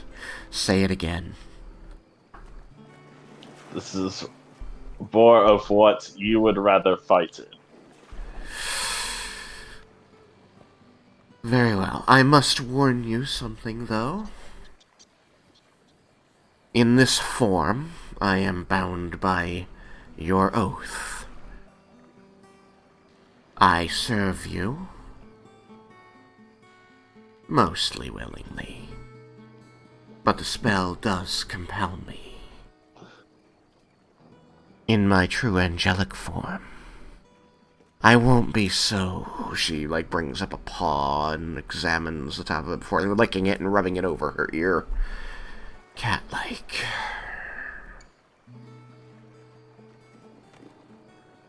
Well, that's to be expected if you're instead able to be your true angelic form. You wouldn't be a tiger anymore.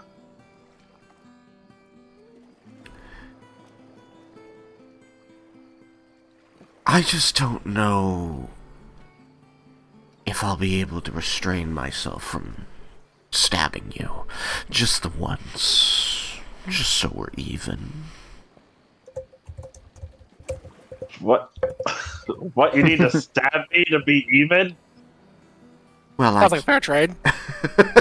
I can't do it now. Why do you need... What?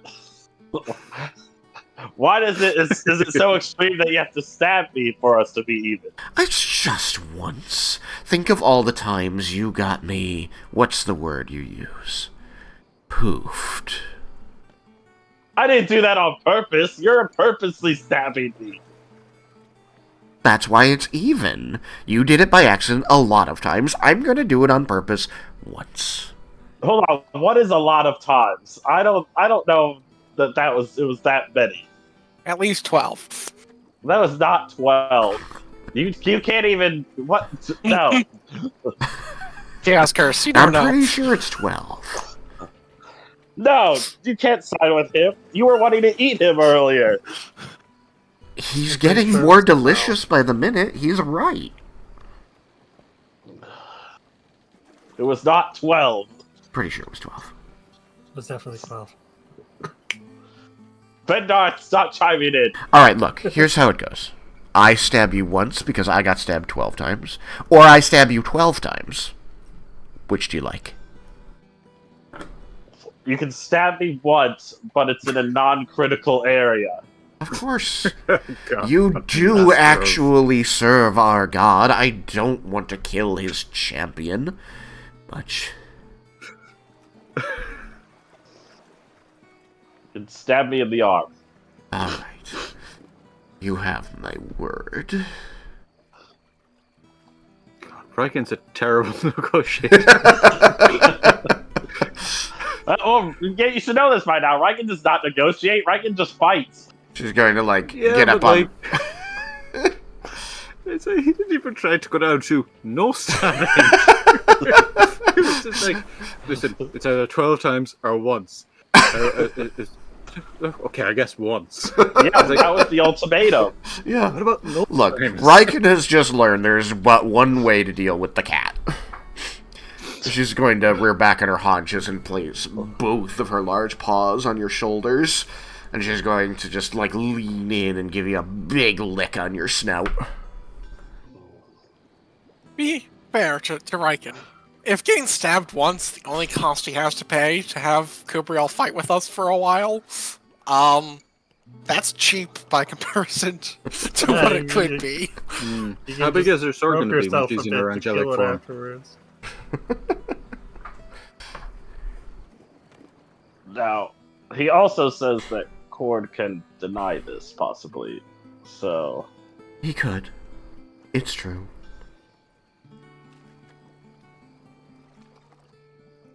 But considering that I'm his favorite...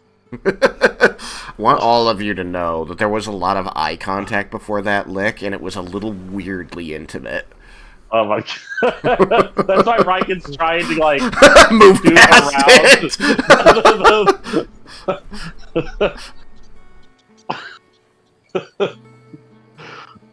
It's like, oh my god, a cat's coming on to me.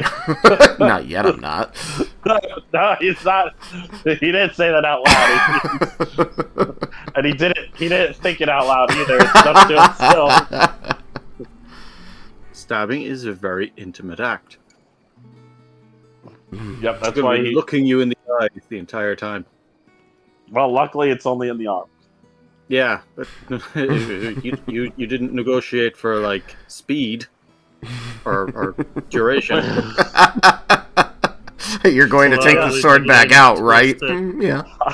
Hindsight's 2020. Tonight, maybe. How close are we to midnight?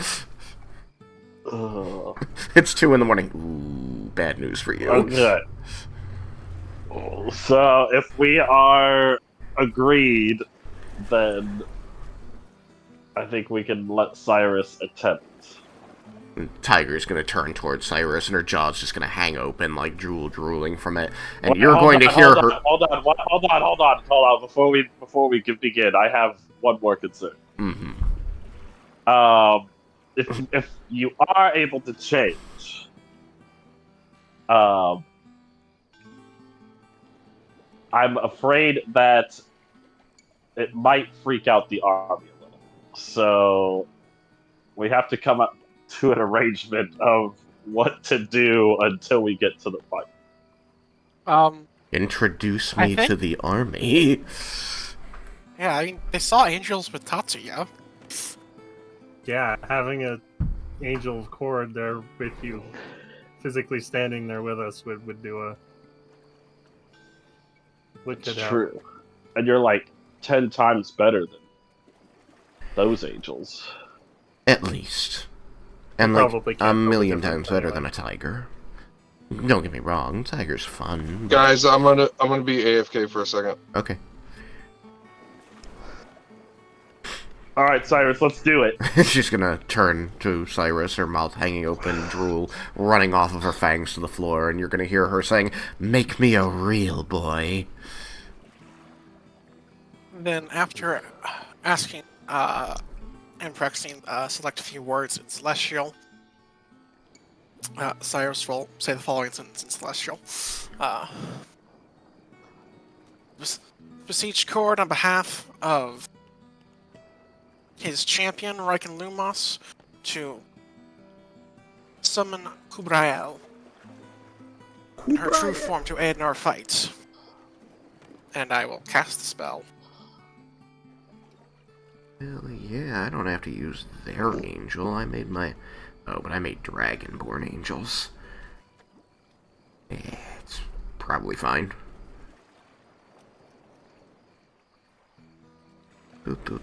Alright, sorry. Just trying to... Where the fuck did I put this token? I have so many tokens. Too many tokens. All the tokens. How did I lose this? Oh, there it is. Alright, fine, whatever. Oh, I don't have to do that. I can do this. Okay. So, you're going to cast this spell, which I believe is Planar Binding. It's Planar Ally. Planar Ally. And you're going to beseech Cord on behalf of his champion. As you're casting this with Wish, so you do it instantly, regardless of what its normal casting time is. Yep. One action is supposed to 10 minutes. So it's just some time. Which is great. And in your mind, you're going to hear a voice that rumbles like the thunder of the storm. That says... Fuck no.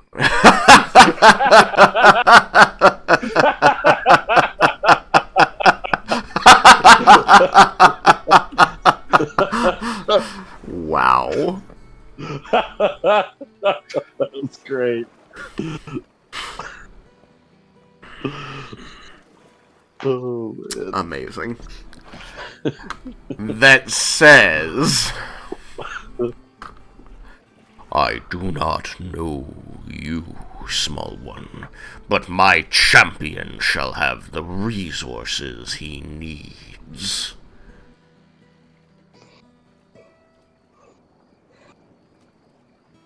Oh, snap. If he seems to be expecting a response, I will say thank you, or whatever else I think feels appropriate.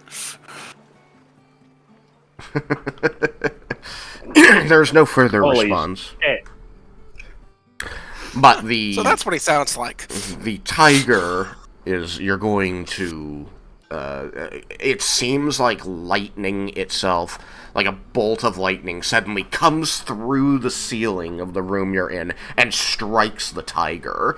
And there's just this explosion of, like, this steamy mist that slowly parts, and you see, like, limbs growing and forming out of it and rising toward the ceiling as this large creature, 10, 12 feet tall, seems to stretch out of it, these great feathered wings stretching away from their body. And slowly you're going to see, like, light coalesces in their hands, and swords, a large sword is going to appear in each, before they seem to, fully, like, manifest before you, and look around, and say, with their own voice... I am Cord's warrior. You will know my name as Kubrael.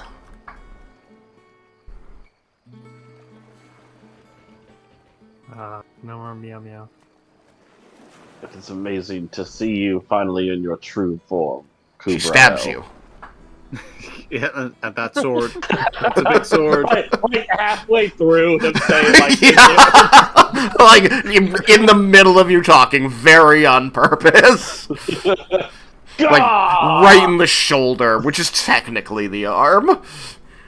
Oh my god, this is a really big sword. It's a really big sword. You're very concerned that this is going to sever your arm entirely. In response to this, I bow. That's a good I warned you. Out of Jeppel. You know, if we're going to fight together, it would be preferable that for both of us that I have my arm. You are correct, of course, my ally. And she's going to pull the sword out of your shoulder. You cannot move it. Like, everything there has been destroyed. It's beginning to be a very large puddle. Is this something that is easily fixed with lay on hands? She, as you're, like, looking at it, like, determining if you can put your own hand there to fix it, she's going to say, "Allow me." And she's going to turn the blade flat and bring it down on your shoulder as though knighting you. And you're going to see that the wound explodes with this holy light, and it sears very painfully, momentarily, before the light dissipates and you see that you are mended. Alright, that's badass. Now we can fight together, for there is trust between us, a bond in blood and pain. Yep, there was a lot of pain. Yeah. State your terms, champion. That's a good question. I didn't think about the terms. Luckily, the champion was not chosen for his intellect, only his strength. Yeah, you're not wrong.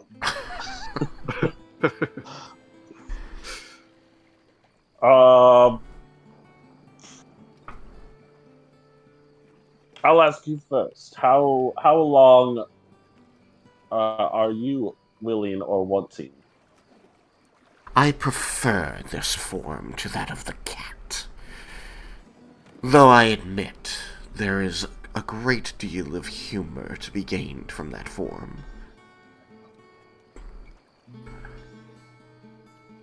I have no problem with remaining at your side until such time as this form is destroyed, and I am returned to the Astral Sea. Well, then, how about those are our terms, then? Until it comes to the point where you are actually destroyed in battle, you will keep this form. You may want to stipulate how I am to serve you as an ally, prohibit me from attacking certain people. Well, okay. Don't attack the army, don't attack the party. Unless you want me to stab you again later, then by all means, leave that out. If I do anything that causes the need to stab me, you can stab me still. Oh. It must be within reason, though. I knew I liked you, champion.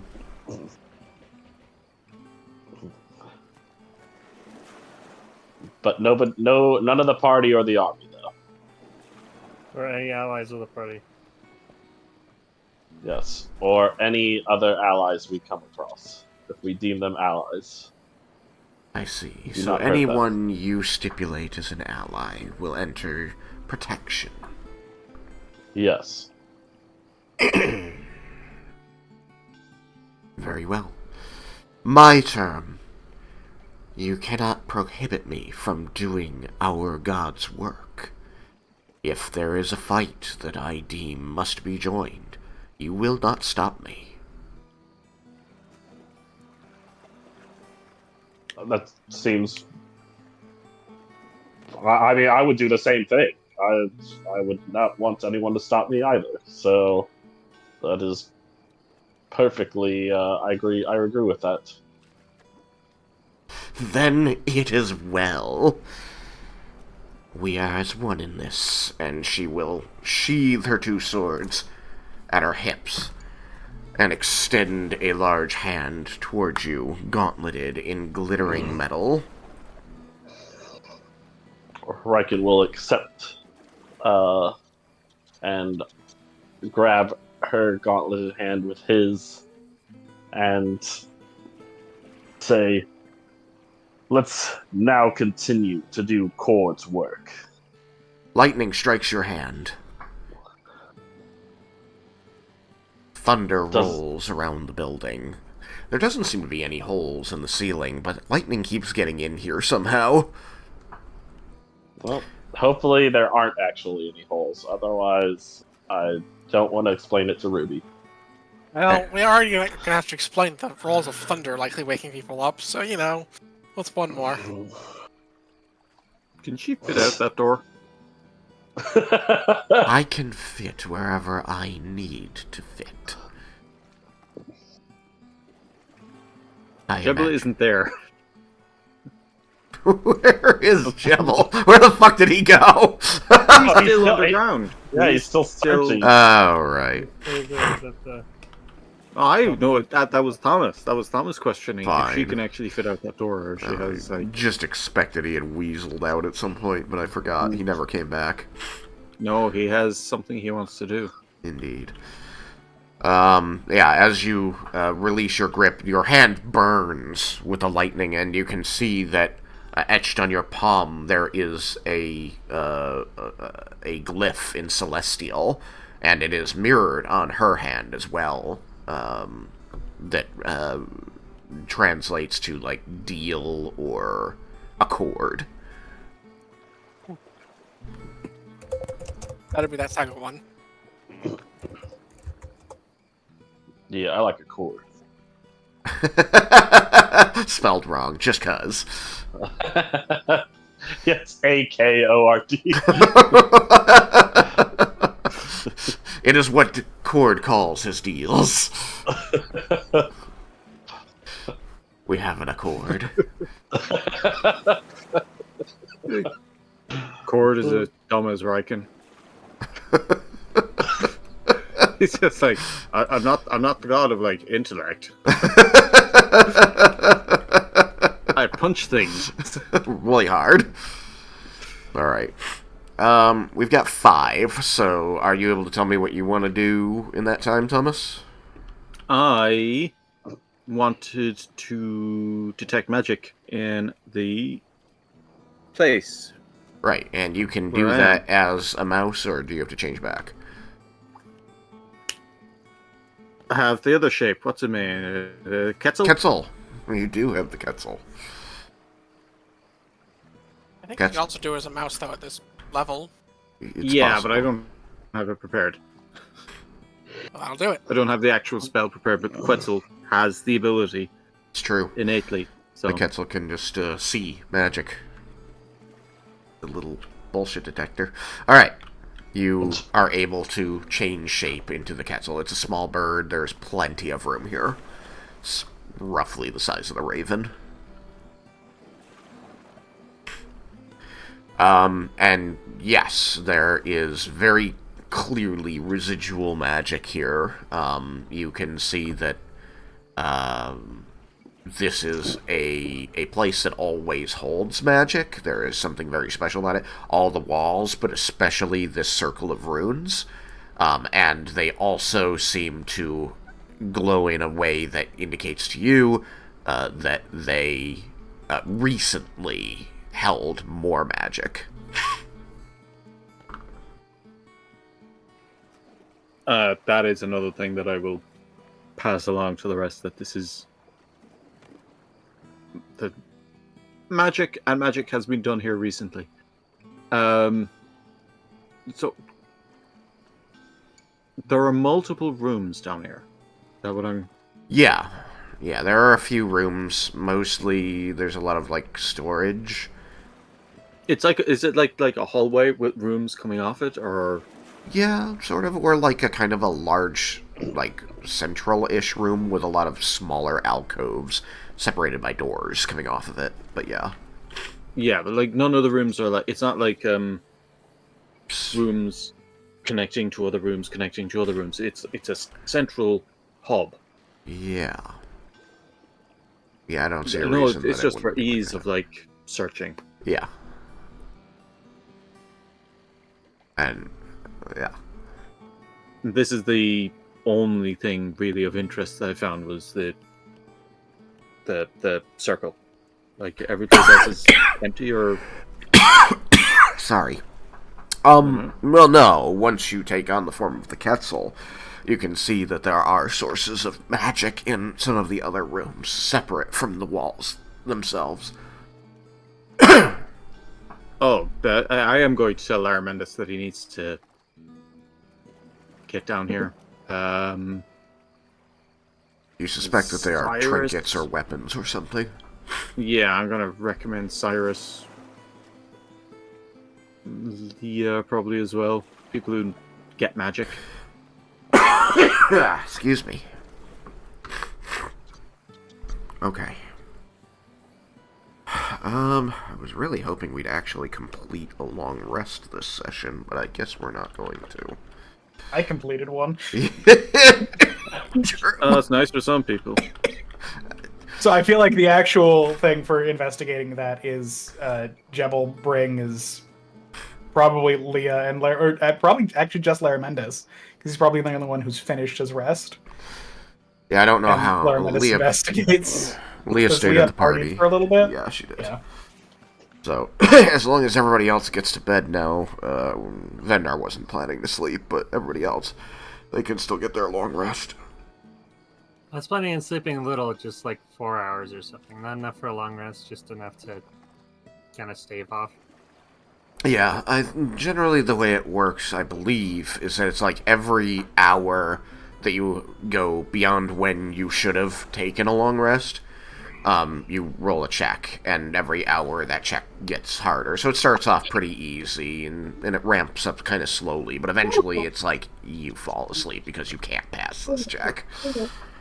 What is are we all done with the session? Huh? Are we all set? Or did you just look at him? Like, I think so. I mean, it is time, so I kind of have to call it. But it's just a lot going on right now in here, and I can't focus on it. And I'm gonna actually have to watch the last half hour of the game again. Okay. Well, it's on Twitch, so you can do that. Anyway, so yeah, I'll just wrap up saying, everybody else, other than Vendar, probably wants to, like, get into bed and start sleeping, right? Or go back to sleeping if they'd already begun. Okay, and then we will pick up with Laromendis and, Jebel next time. Put them over there. I'm gonna put you in that, because that's how I kind of keep track of who's in the place. Back in the bed. Sorry. Okay. So yeah, this is how we'll do it. Everybody else will go back to sleep, obviously with the exception of Kubriel, who I will just quickly rename.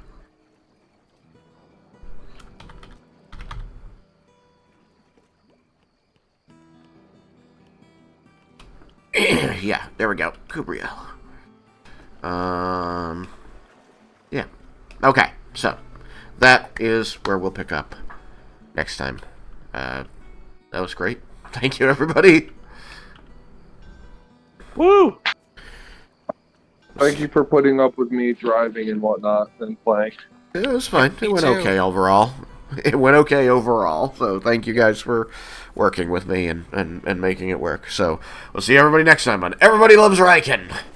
Bye, stream. Good night, everyone. Bye. Goodbye.